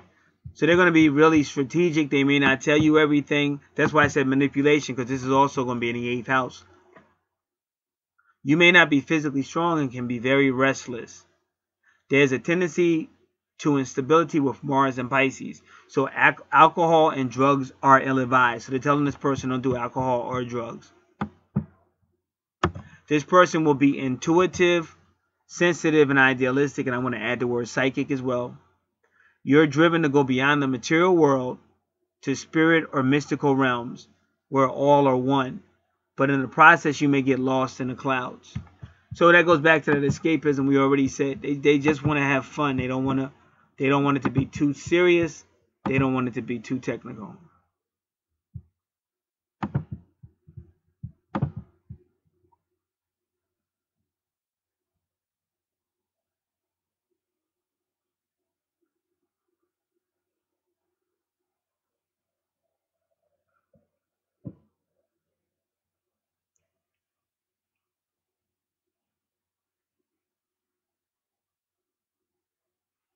So did we do 20? I don't think we did it. We got to do 24 degrees Pisces.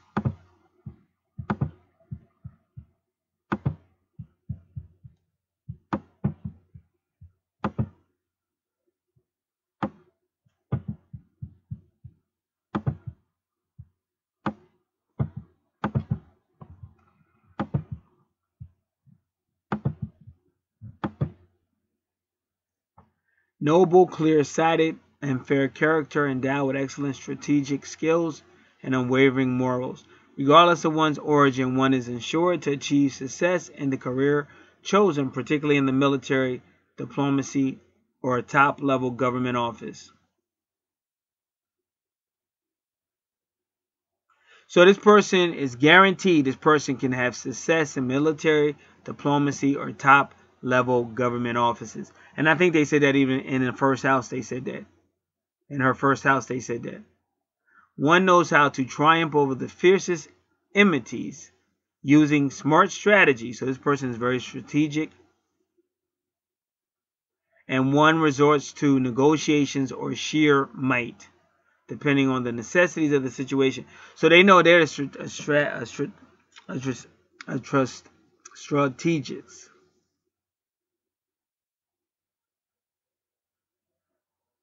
I want to say strategists,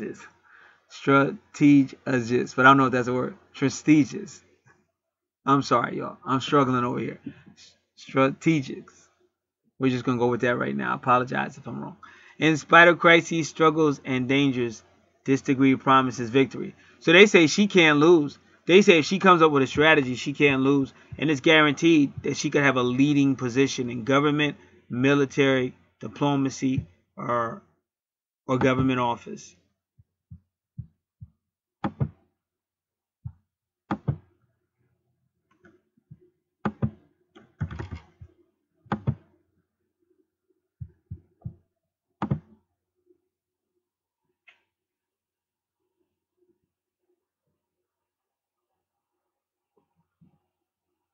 So they got that in common. They both can be strategic. And he's got Chiron there, so it's healing for him. So that's his second house of money, possessions, and his value system. But you can also look at it as his third house of dealing with Gemini energy. And then her ninth house is healing for her, is the aggression. But see, the ninth house is going to be about traveling, foreign travel, and stuff like that. Because see, like I said, she wants to go. And see, like my Kenyan girlfriend. Now, one thing about her, she wanted to go. She wanted to know the whole world. Like, she knew this country better than most Americans and shit. But she is from Kenya.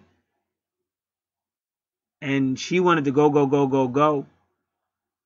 And our relationship probably would have been better if I wanted to go, go, go, go, go. But I didn't really want to go, go, go like her.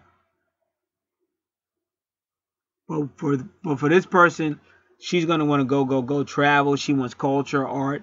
She wants to talk to people, meet people. She may have situations with in-laws or his in-laws, because the ninth house deals with in-laws and she's got Aries there. So she might have issues with in-laws. But this is also a higher law and higher courts. So she may have issues with that. Or she might actually be in those areas, because they said she might be in government, but she's going to be very aggressive. Like I said, she really fights for social issues. And she's a leader. See, I had told him that before. She's like a modern day Joan of Arc. She's a modern day Joan of Arc. So that's really what turns her on, is that struggle, that fighting for the underdog and stuff like that. And when she sees relationship, she's really looking for a man that can fight her same way. But he could do it too, because he's got that Mars in Pisces, which is also very strategic as well.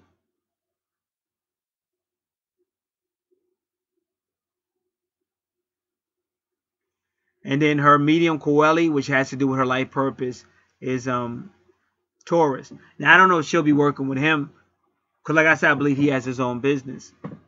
But if you notice, his Taurus is at 13 degrees with the sun, and her medium Coeli is at 14 degrees. But that's your 10th house, which is ruled by Capricorn. So it's kind of like it's implying she'll be with him. And sometime your 10th house has to do with your twin flames relationship. Even on the Archangel cards, a lot of times when Chamuel, because Chamuel is Taurus, when Chamuel is talking about career transition and all that, he's actually talking about your twin flame situation. But remember, this is part of her true north node, so we have to go back to her true north node, and there you have it, Capricorn. So she may at some point be in a business with him, or they may have been in a business together. So that's why I said what he would have to do, he has to realize what a twin flames relationship is. It's not always going to be a traditional relationship. It's not going to be like the good old days when the man came and got the woman and the woman stayed with the man and they all wrote off whether she was happy or not. It's not that type of day anymore. Happily ever after is her telling you, I am woman, hear me raw. Catch up. And the more you can't beat it, divine feminine is coming back more and more. That's why you see more and more men getting more and more in touch with their feminine sides, because it's coming back.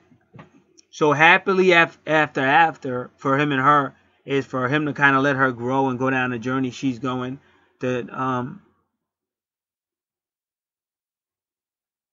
hold on loosely, but don't let go. If you cling too tightly, you might lose control. So that's what he's got to do. And then they can work together. They can have whatever together. But it looks like they may have money issues. So I would not necessarily share money with her, because it looks like you guys may have some type of money issues. If you share the money. Because his second house is saying Pisces energy, my money. But her house is supposed to be, so her second house is saying, her 8th house is saying other people's money, but it's Pisces. It could be shared resources, but it's still Pisces, so you know it's his money. So now you got to see what her second house says. See, her second house should say her money, but it's Virgo. But see, Virgo is him, true north node. So don't let her take your money, man. See, let me tell you ladies something. I can put her with all that crazy stuff y'all do. I love you, but I'm not in love with you, and all that sleeping around, all that crazy stuff y'all do. I can put up with that. I'm not gonna be with no chick sleeping around, but I can understand it. You want to get your freak on. Y'all got that freaky side coming from the underground. I know all about it. I know all about it. I'm a metaphysical genius. But what I'm not gonna have you doing is taking my money, honey. So that's where I draw the line. You're not getting the cash unless you got the name, baby. And you only gonna get the name if you really down with the fame. And the fame means family. We're not gonna keep playing these little kitty games. You cheating on me, you ain't respecting me, and now you taking my money. There's a rapper out here called VLA the Hustler. Now I grew up with V. He's out here on YouTube, VLA the Hustler. And I wrote a song way back in the day called Greedy Debbie. Now the reason why no, you know, that song was metaphysical. Because I wrote that song like in the 80s, and it was called Greedy Debbie. But in the early 1990s, a female named Debbie started stalking me. Because stalking is obsession or greed. But that was kind of funny. So that song was a prophecy. But in that song, it was about a female that took all your money. And that's how I started the song off. Because I used to have a little music studio. So we could do a lot of stuff. So I programmed the voice where I said, she took my money. And I said it like a little kid. So then you could hit the keyboard. Like it would sound like you was mixing it in or scratching. And it would go, she took my money. She took my money. And so VLA was always stealing from me. He's a biter. Till this day, 25 years later, he still talks about me and his music. So I'm honored that this dude is still talking about me and his music after 25 years. But VLA stole that song from me and redid it his way or whatever. So the ladies can't take the money. That's where I draw the line. You're taking everything else, you're not getting the money. Everything else I can let you go with that, but my money, I made my money.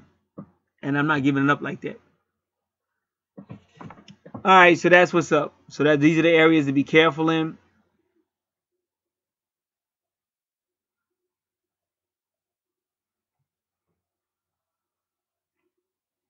So that is a 10th house. You do see them together. True North Node. But what's beautiful though, that's like his 4th house of family or 5th house of fun. But you see Venus and you see the sun. And that's her Taurus. And right now the sun is in Taurus. And Uranus is going to be in Taurus as well. So he does need to talk. But he just has to, because I don't think they both got too much Aries energy. And they got too much Mars energy. So I don't think arguing with her is going to work. I think it's going to make everything different. But I think if he learns how to talk, use his Mercury energy, it might work out better for him. Now here's the 11th house, ruled by Aquarius with Gemini. Because like I said, she's a people person.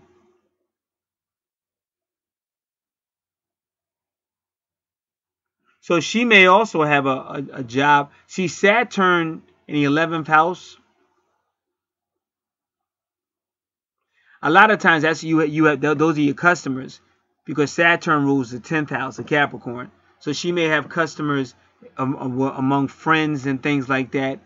And see, Gemini is communications as well, and creativity.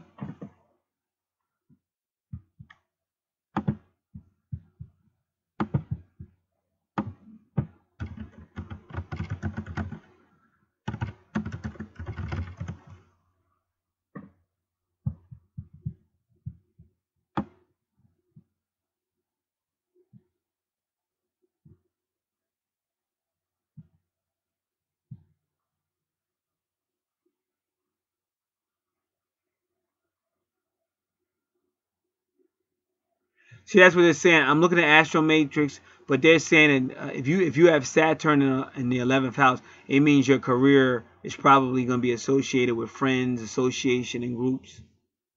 But this one is called astroarena12.blogspot.com.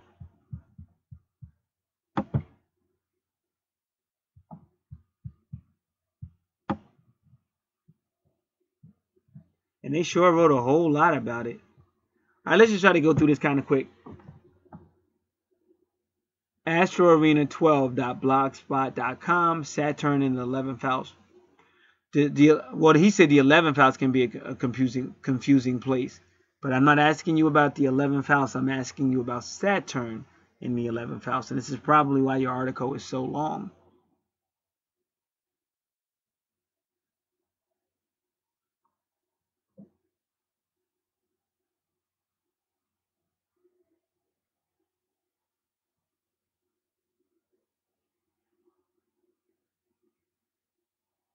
Well, he's saying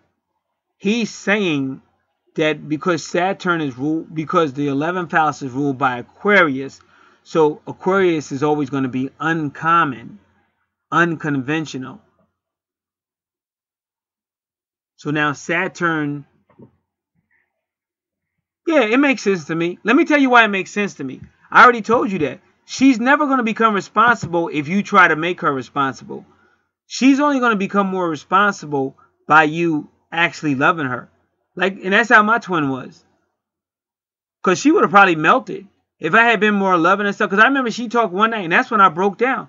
That's when I had an emotional breakdown, because she sat there and talked to this guy all night long. And this is at work. And nobody tells her to be quiet and get to work except for me. That's when I finally started talking to her. And up until that time, I never really said too much to her other than things we said to each other, like back of the building and stuff. Because wherever I would be, the universe would always put her there. So me and her would say something real quick to each other in the back of the building. But inside the call center, nobody ever saw me and her ever really talk.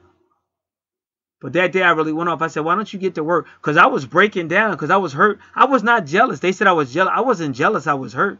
That's why you females shouldn't be so quick to think everything is jealousy. Sometimes it's not. The guy's just hurt. I'm going out on my way to talk to you. You won't talk to me, but you're talking to this scumbag. No, he was a scumbag. He has some terrible bathroom habits. But that's what you ladies like, the thugs. So I was just like, she's talking forever. She won't be quiet. And it was like somebody was stabbing me and stabbing me. And then I'm like, why don't you get back to work? You keep talking. Why don't you? But I just wanted her to be quiet because I couldn't take it and shit.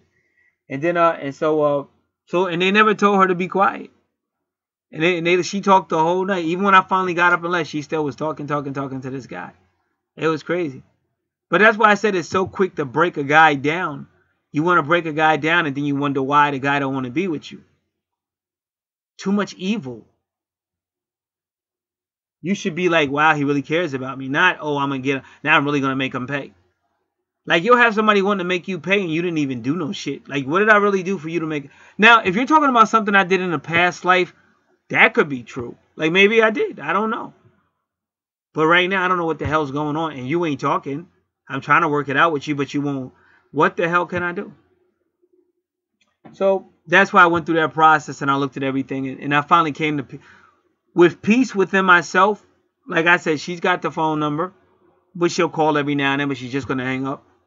So at some point, she has to grow up too, because there's nothing else I can do. And keep in mind, this is a person who lied on me and said I was stalking them when really she was stalking me. And that was the whole Capricorn Saturn employment thing. And it's funny, the guy that I interviewed with today, he looks a lot like my boss from that past job. That was kind of funny. But that's how twin flame stuff works. So what they're trying to tell you is she's not going to become more Saturnian. She's not going to become more mature. Because remember, I told you Gemini is immature energy. But she's not going to become more Saturnian or more mature unless you make it sociable. So you have to find a way to make it more pleasant, more sociable. And that's your whole Uranus. Now Uranus rules Aquarius. Aquarius rules her 11th house. So she wants life to be fun, somewhat, and unpredictable.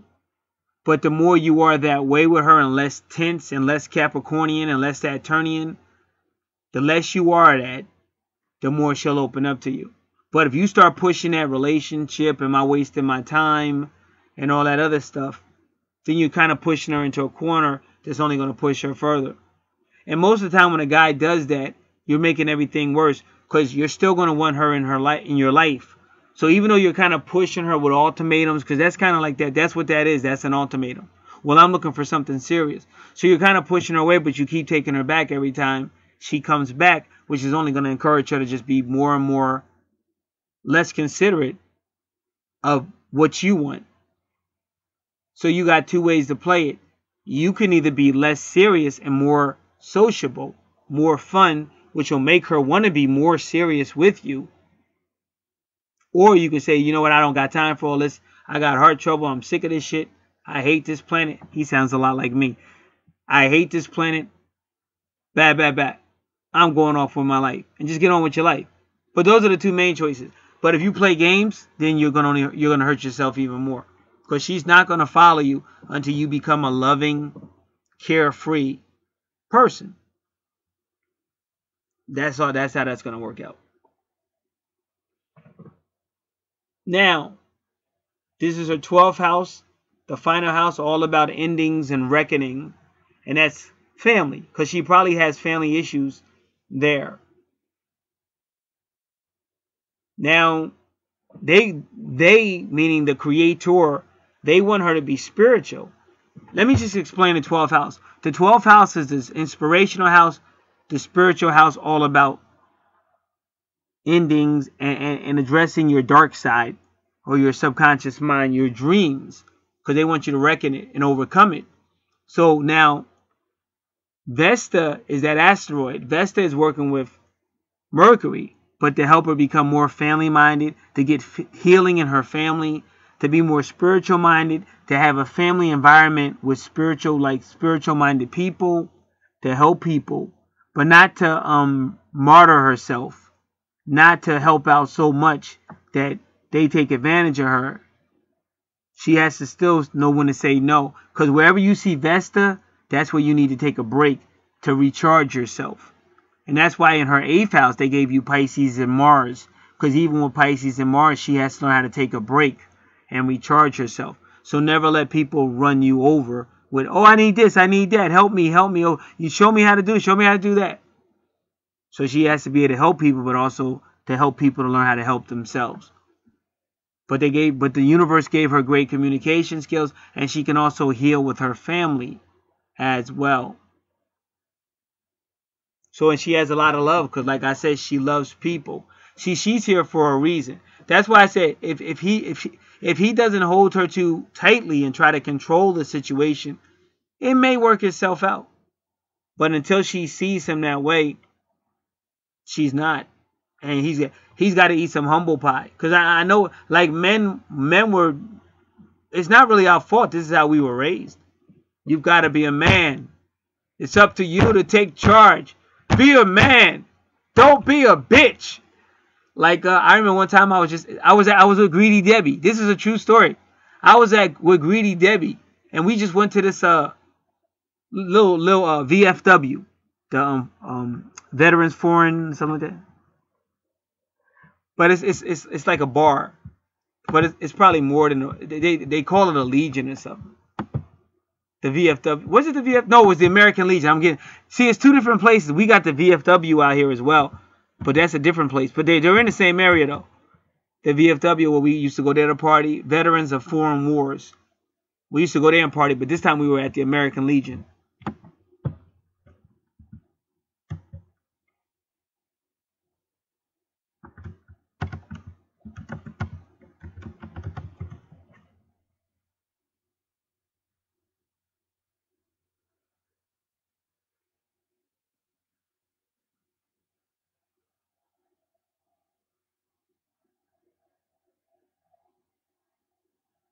So you got the American Legion, and I guess the Veteran of Foreign Wars, because they fought maybe in different locations. But it's two different locations. And you won't, like I said, you won't see the same people. Like when we was coming up, if you went to the American Legion, you wouldn't, those soldiers, you wouldn't necessarily see them in a vehicle. They probably knew each other, but they didn't hang out in each other's spots like that. But they was like literally like right up the street from each other. All right. So anyway, I was in there with Greedy Debbie. But we wasn't really together. We were just in there. But I guess she was trying to make me jealous or whatever. So she is, dancing with other guys and doing what females do. But I didn't really care. because I wasn't really with her like that. But this little dude, his name was Little Rich. So Little Rich comes up to me and says, yo, she's disrespecting you. You're letting her disrespect you. Everybody see you came in here with her and she's with all these other guys. She's making you look like a sucker. So that's how men are. That's how it's always been. You know? And sometimes women get jealous too.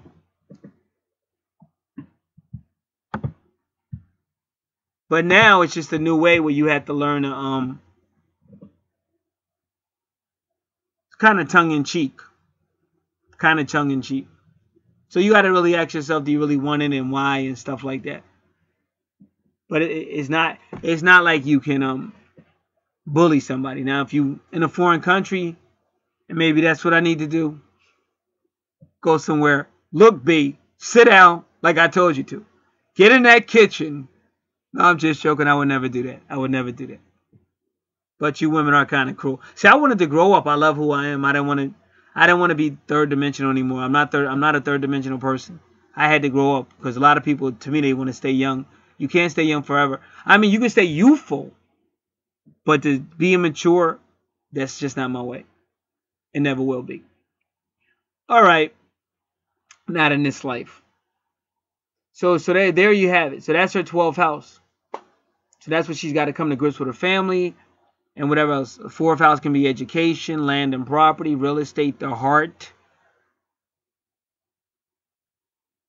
And that could be a reference to you as well, because that is the 4th house, is the heart. Travel, perhaps. So this is a very spiritual house for her. And she's going to be a great communicator in that house. So let's just look at Venus in the 12th house.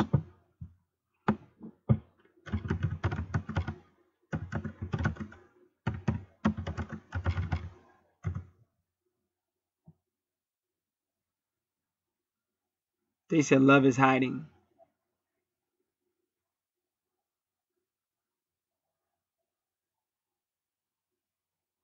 Wow. This is the 8th and 12th house. Number 8, number 12. But it's 8 and 12 houses.com.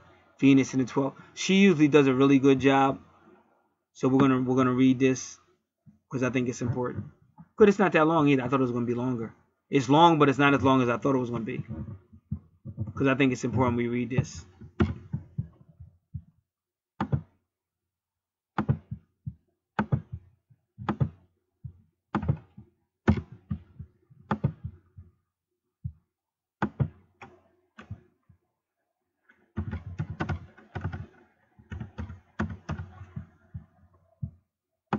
A lot of times, if you have a planet in your 12th house, that means you have a guardian angel.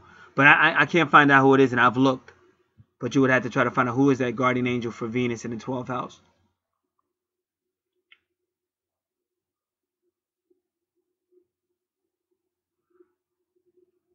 All right, give me a moment. I'm kind of bouncing around. Just give me a moment because I'm going to do a couple of things.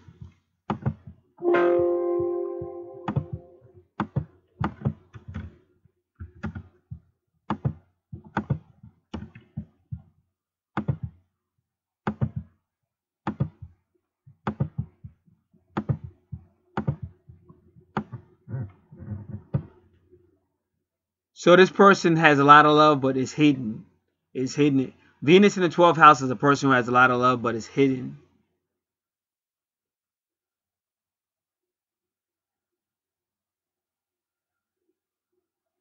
So probably because of past life experiences, because that's what the 12th house deals with, and karma. They have a lot of love, but it's hidden. But see, whenever you talk about karma, you're going to talk about Capricorn and Saturn, which is still him. So it could still be related to him. See, this is how the universe works. Like, I think in a past life, he may have kind of bullied her. So that's the reason why she isn't. That's probably why my twin is the way she is, probably. But I just have nothing to base it on. Because she doesn't talk. Not to me. And I've tried. But see, he may have hurt her heart in a past life. And now things she's doing in this life is hurting his heart. And that I definitely... Because when I met my twin, that's when my heart got really bad. Like 2014. And that's when my twin came on the scene. So it's bad karma. So that's why I say anybody that thinks what I tell you doesn't matter, it does matter. You're going to reap what you sow. All this childhood stuff that I see out here on YouTube, you don't want people to tell you the truth. You don't want people to warn you about karma or judgment day and stuff like that. It's just silly. That's like, oh, I know I'm going to hell, but don't tell me. Don't tell me. But then when you're in hell burning, why didn't somebody, oh God. So I'm not going to do that. I'm not going to be a sucker. I'd rather look like a sucker, but is very, very highly intelligent. And I'm going to be okay no matter what, because I got God on my side. But I'd rather be that person than these pieces of shit that lie to these people and take their money. And just like your reverends and your preachers do the same thing to you, don't tell you the truth. And you're on your way somewhere that you don't think you're going, but you are. And nobody's supposed to tell you. So everybody's going to be burning in hell wishing somebody had told them. You're going to be wishing you had listened. So if you hurt somebody, I just told you how my father died, the heart. So what I'm saying, if you hurt somebody in a past life, now you may have problems with your heart in this life. So the best thing to do is loosen up and learn love and learn things. And then maybe you'll get with your twin, or maybe your life will get better because you won't be worrying about your heart every day. You got to lighten up. And I mean, I know some people are just trying to be responsible, but unfortunately, the universe is saying you got to learn how to balance out love and light with the responsible part. And they would rather see you with love and light more than just being responsible. Might not sound right, you might not like it, but it's the divine feminine and the divine masculine. Sometimes they do get out. Just the way it is. So Venus in the 12th house means this person has suffered love affairs or love heartaches or headaches in this life or in the past life.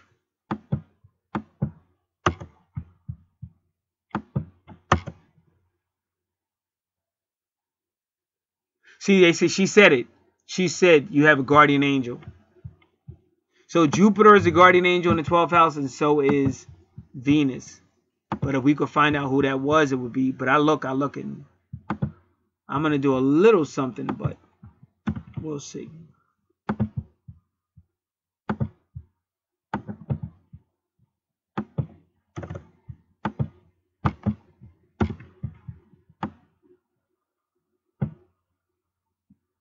So that says when this person is at their lowest point and they're ready to give up, the universe answers your prayer in many ways.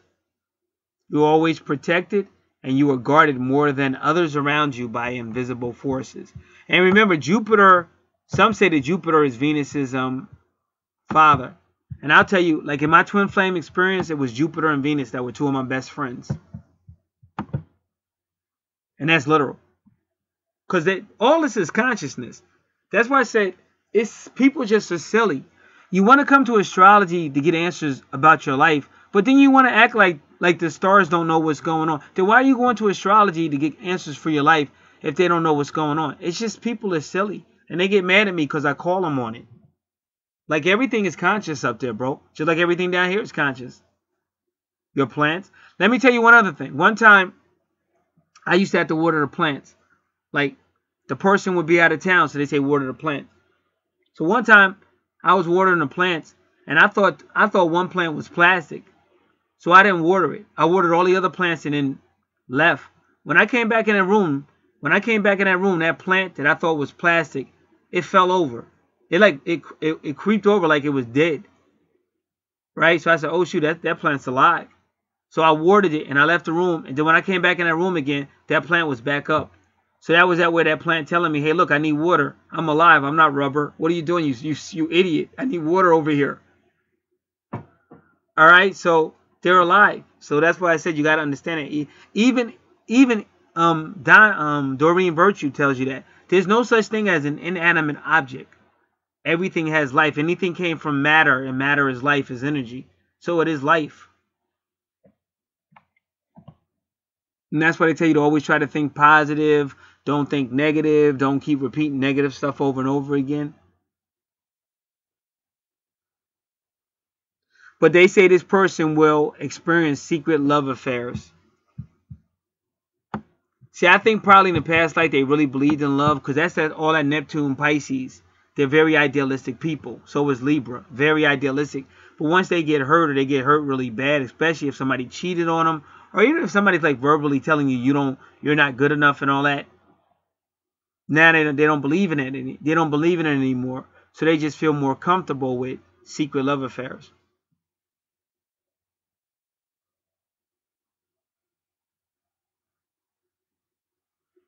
So sometimes they'll start falling in love with somebody that's in a relationship. Like that's what's really going to turn them on. Somebody that they know they can't have, but maybe they can have them like in lust, like in a secret affair, but not in a commitment. But we've already seen this person's really fighting against commitment.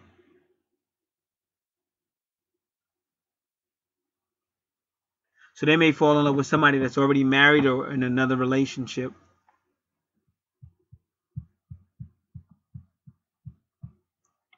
And sometimes just inside their head, they'll be having love affairs inside their head with married people or people that seem unreachable.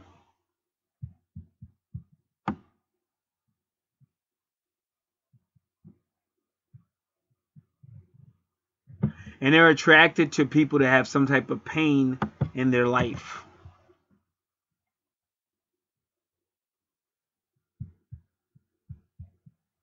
So they kind of like suffering to go with their relationships, some form of suffering. They like to either make people suffer or they suffer themselves. And we already learned that in the 5th house.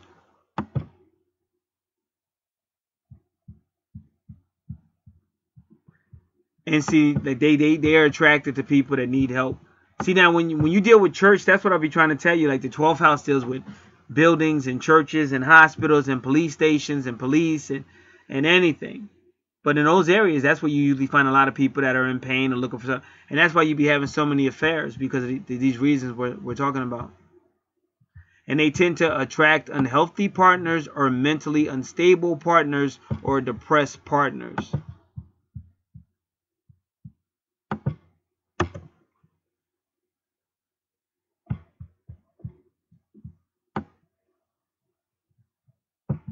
And love and spirituality go hand in hand with this person.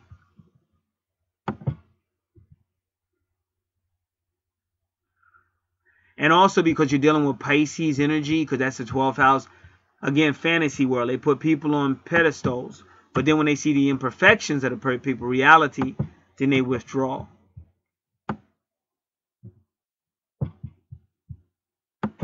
And so that could be disaster because they think everything's going to be perfect.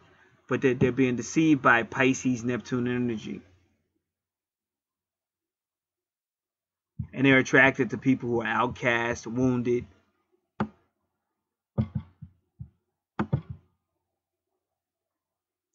And they say this person is naturally codependent. I wouldn't necessarily agree with that. They might be codependent, but that's as long as you can put up with the fact that they're not dependent on you. Did that make sense? Did anybody hear what I just said? If this person is codependent, they're only going to be codependent on somebody that they don't want to be dependent with. I want to say it again. They're codependent on you as long as you don't think they're going to depend on you. Let me say it again. They're codependent on you as long as you know they're not going to really be with you. Do you understand? They don't want a committed relationship. So they may call you in a codependent way, like, oh, I need him in my life, but not the way he needs me. You understand? I love you, but I'm not in love with you. So make sure you understand that. So this person, they say, also has to learn how to love themselves first. But I do believe they want that guy there. Like they want that guy there to be their rock, but they don't want him to be there as far as commitment is concerned. And he may get, because a woman might get concerned if a guy says, hey, listen, you know, at some point me and you are going to be together. You know how I feel about you, but right now I just want to be free. I'm not ready for that. I just want to. So she might take it personal. She say, well, you're not going to play me out. You're not going to play. You're not going to come to me when you want me and then just leaving me with somebody else. No, I'm not having that. But this is kind of like what this person is looking for.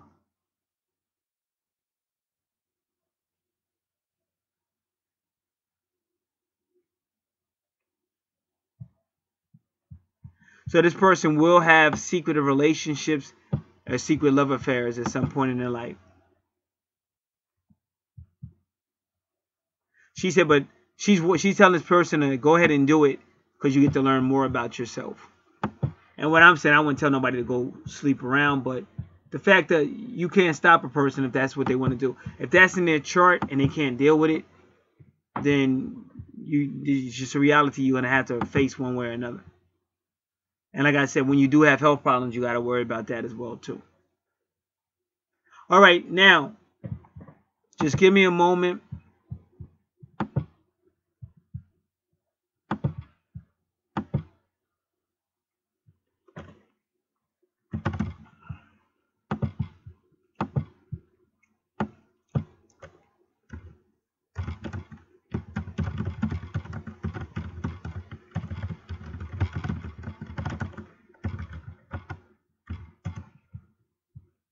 All right, give me a second. I'm just looking up a few things.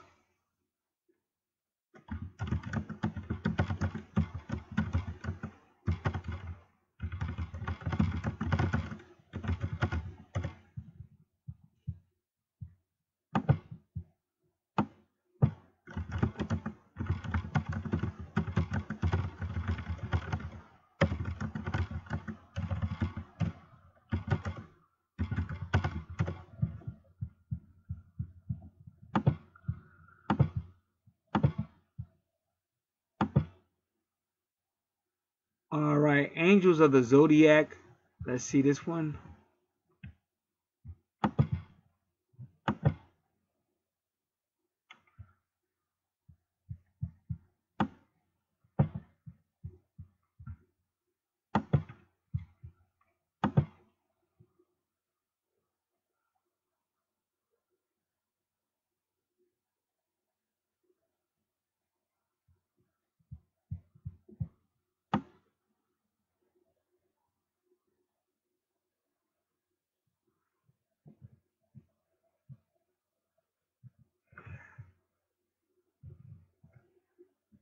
Give me one moment.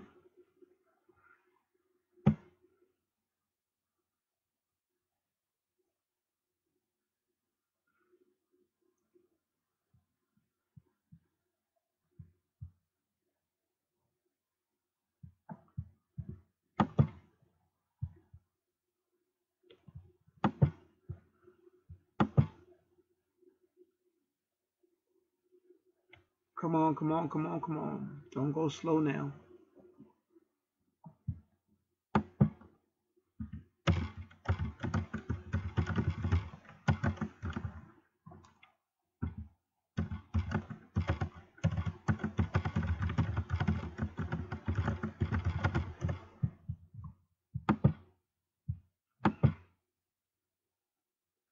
All right, just give me a moment.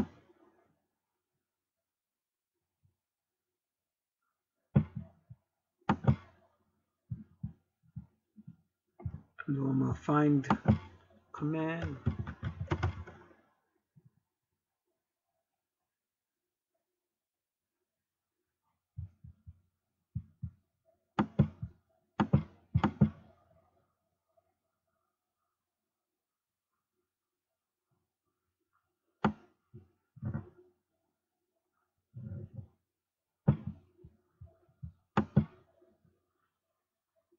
Okay, so the Empress card and the Tarot card deal with Venus,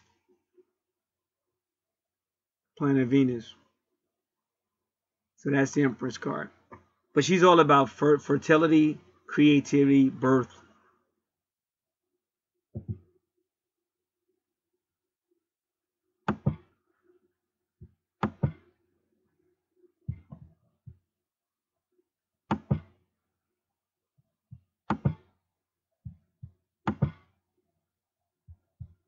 All right. Now, Archangel cards, I don't really well, let me just see. I don't want to speak on that just yet.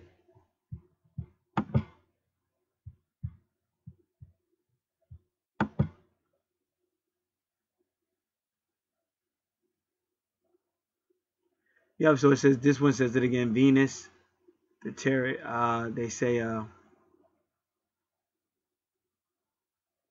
Venus is the Tarot, is the Empress.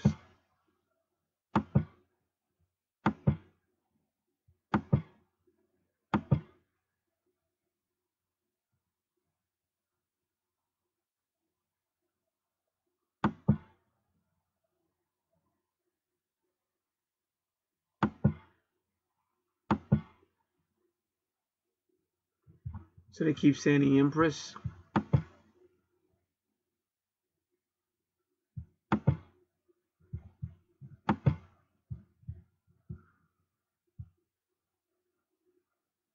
So again, you would take this person out by the water, nature, and stuff like this. That would cause that person to open up to you as well. Because I think you would win her over, but it would be that long process of patience.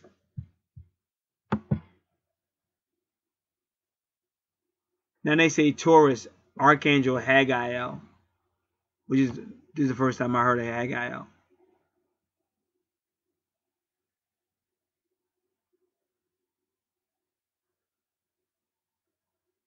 So Archangel Haggai rules over the planet Venus.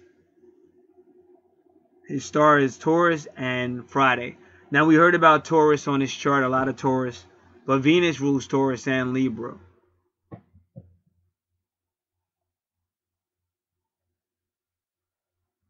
So that's Haggai. And Archangel Haggai also rules over Libra. Libra and Taurus. Because in the that's Haggai with a G. But now I'm looking at Haniel with an I. But I want to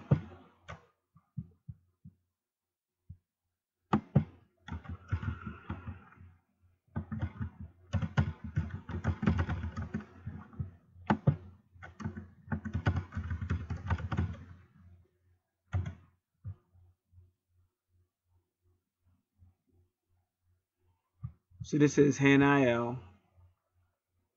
Let me clear the rest of this stuff up because we really want to know about Venus. So they said Haggai. So I don't see anything else for Venus except for the Empress and Haggai. But now I want to know about Haniel because Libra is ruled over by Jophiel. Taurus is ruled over by Chamuel. But now I'm trying to find out about Haniel.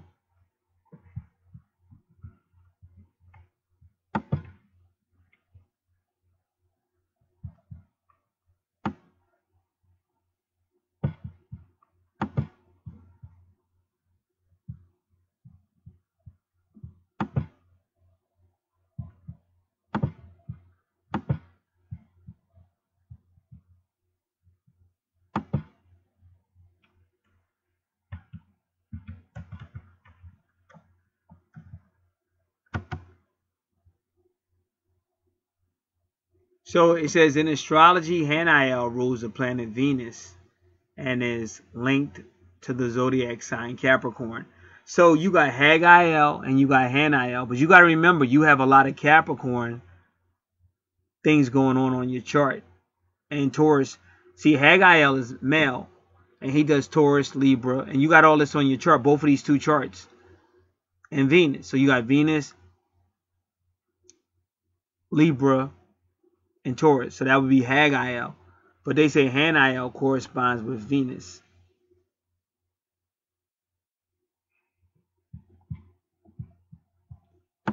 And I'm trying to double check with Doreen Virtue, but I really don't know.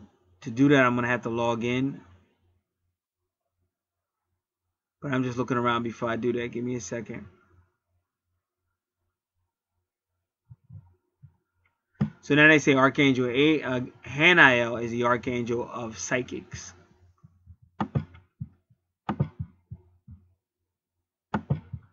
See, Haniel is the High Priestess of the Archangel cards.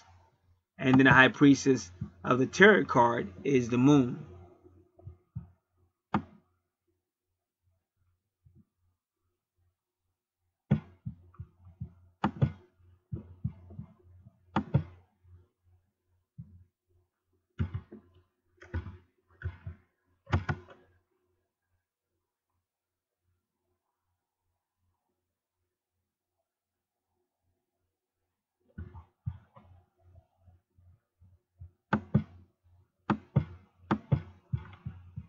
Alright, so I'm just trying to get a verification.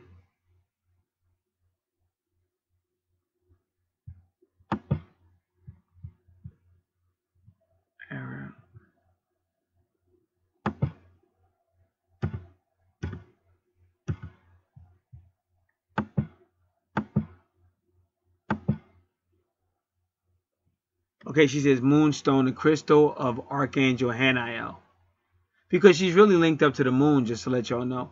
But this person says, besides representing the planet of love, Venus, Haniel is also representing all feminine energies and femininity, thus being related with the moon. Because y'all did have a moon issue on the chart.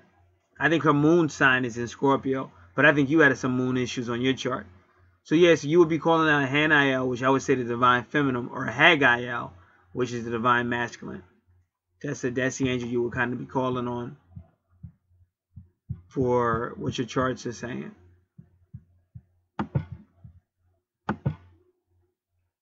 And now all I want to do is try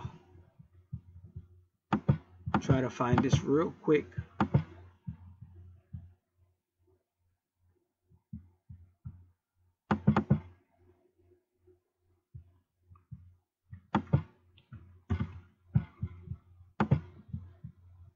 Because I don't even know if they still have the archangels on angeltherapy.com.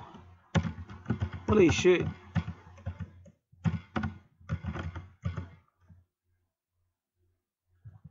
Yeah, they have a totally different picture of Doreen Virtue. They've changed it so much. It looks. I wonder, do you still have to log in? They've changed everything. So I don't even know if you're going to see archangels here.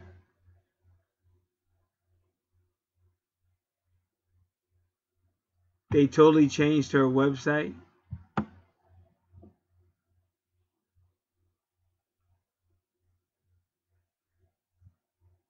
They talk about her conversion to Christianity. Listen, the archangels, I never had a problem with the archangels. The archangels was the best thing that happened in my life. I'm going to tell you right now. And I'm going to tell you something. I've been Christian my whole life, bro. And also, I'm going to tell you something else. Without the angels, there would be no book of Acts. So when they're talking about the book of the Acts of the Apostles, they wouldn't have been able to do the Acts without those angels and without the Holy Spirit. So that's why I said sometimes you learn backwards. Like some people will be like into the occult, and then they become a Christian, so they really don't know everything. And then you have some people that are Christians, and then they become like the occult. But I have nothing bad to say about the archangels. None. Not whatsoever. They totally changed my life. Totally. Nothing. You want to talk love and light, and that's love and light. And if you listen to me, I get very emotional with the archangel because I'm very loyal to family. And that's why when I'm dealing with people that don't understand this stuff, I do not tolerate. You'd be better off saying something about me, but if you say something about the archangels, you could get popped in the mouth. So I have nothing bad to say. See, a lot of people don't understand this. Like if you're a Cancer and you go into the occult, you have to be careful because Cancer is a water sign. Like I'm a Cancer, so I had some experiences too. If you're a Cancer and you go into the other world, you might have some problems because you're a water sign. But the Bible tells you, yeah, I walk through the valley of the shadow of death, I shall fear no evil. So the Bible talks about all this stuff. But if you're dealing with people that don't know the Bible, we call it spookism. They just become superstitious or afraid, and they don't really know.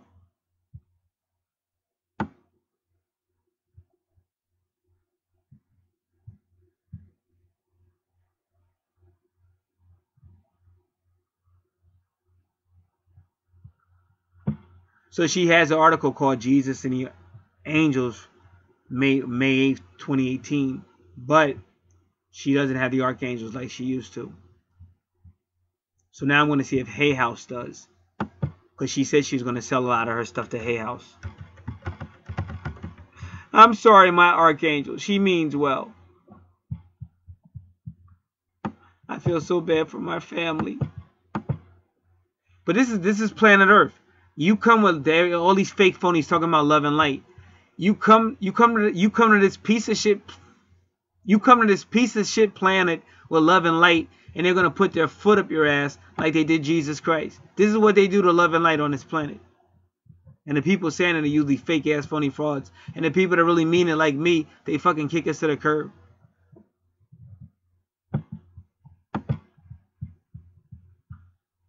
Where are my archangels? I'm looking for my archangels. That's what I'm looking for. What are you looking for? Archangels. Where? What did you do with my family?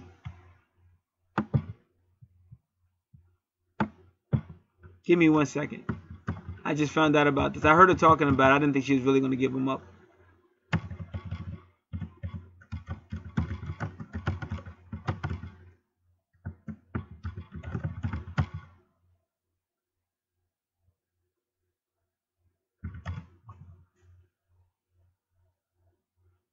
So I'm seeing who's still selling them. Amazon.com.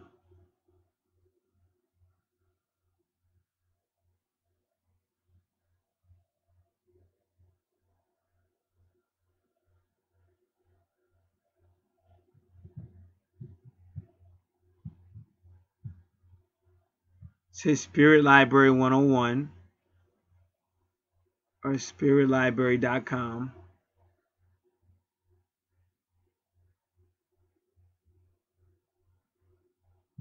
Archangels Oracles.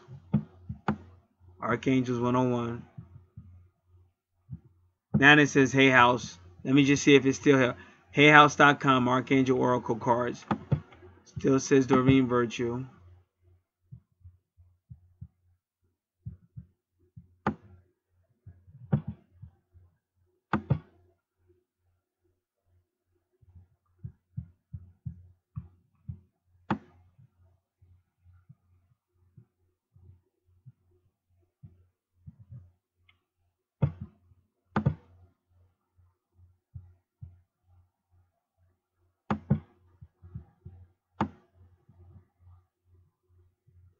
It's so sad because she used to have like a you could read about each archangel and everything.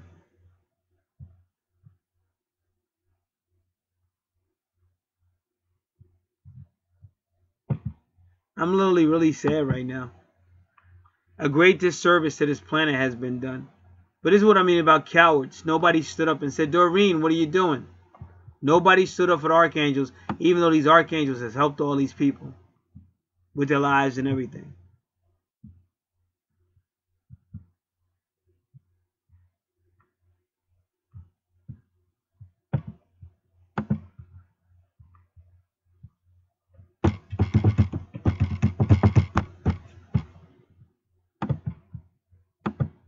All right.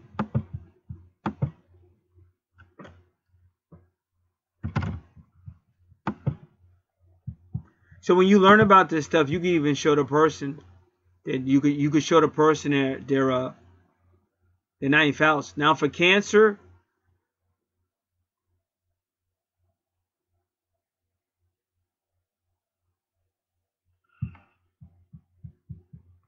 give me one moment. Anytime you deal with the Cancer, you can deal with the moon.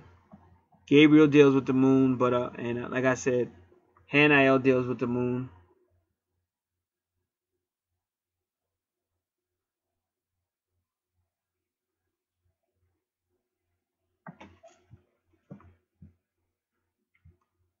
Aries is Ariel. Taurus is Chamuel. Gemini is Sekael. Cancer is Gabriel. Leo is Raziel. Virgo is Metatron. Libra is Jophiel. Scorpio is Jeremiah. Raguel is Sagittarius. Capricorn is Azrael. Uriel is Uranus, but that rules Aquarius.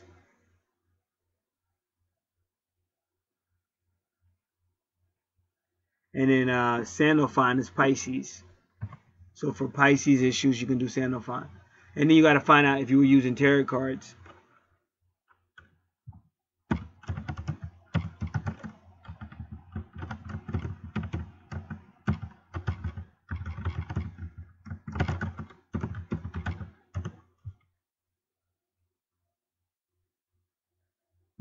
All right, so now we're going here.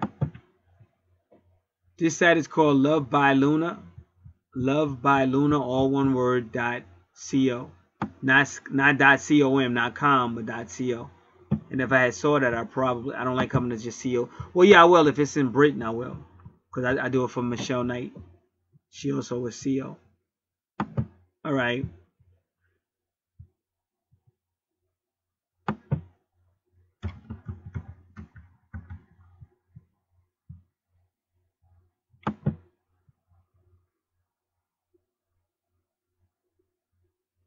The Chariot card is Cancer.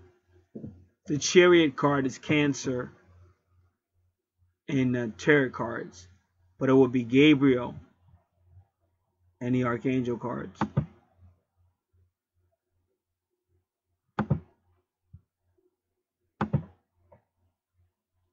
We already told you who Venus was. Vesta is a priestess. So she's, like I said, we all know she has supernatural gifts. So she has that priestess about herself. But those are the cards you would call on. So I hope I told you who the 12th house angels are, because you can really call on these angels. But like with Doreen Virtue, she means she wants to do right, but there's a lot of spookism, and I've been studying this stuff my whole life. But there's a lot of spookism when you deal with Christianity for a lot of different reasons. Plus, they really stole your power from you.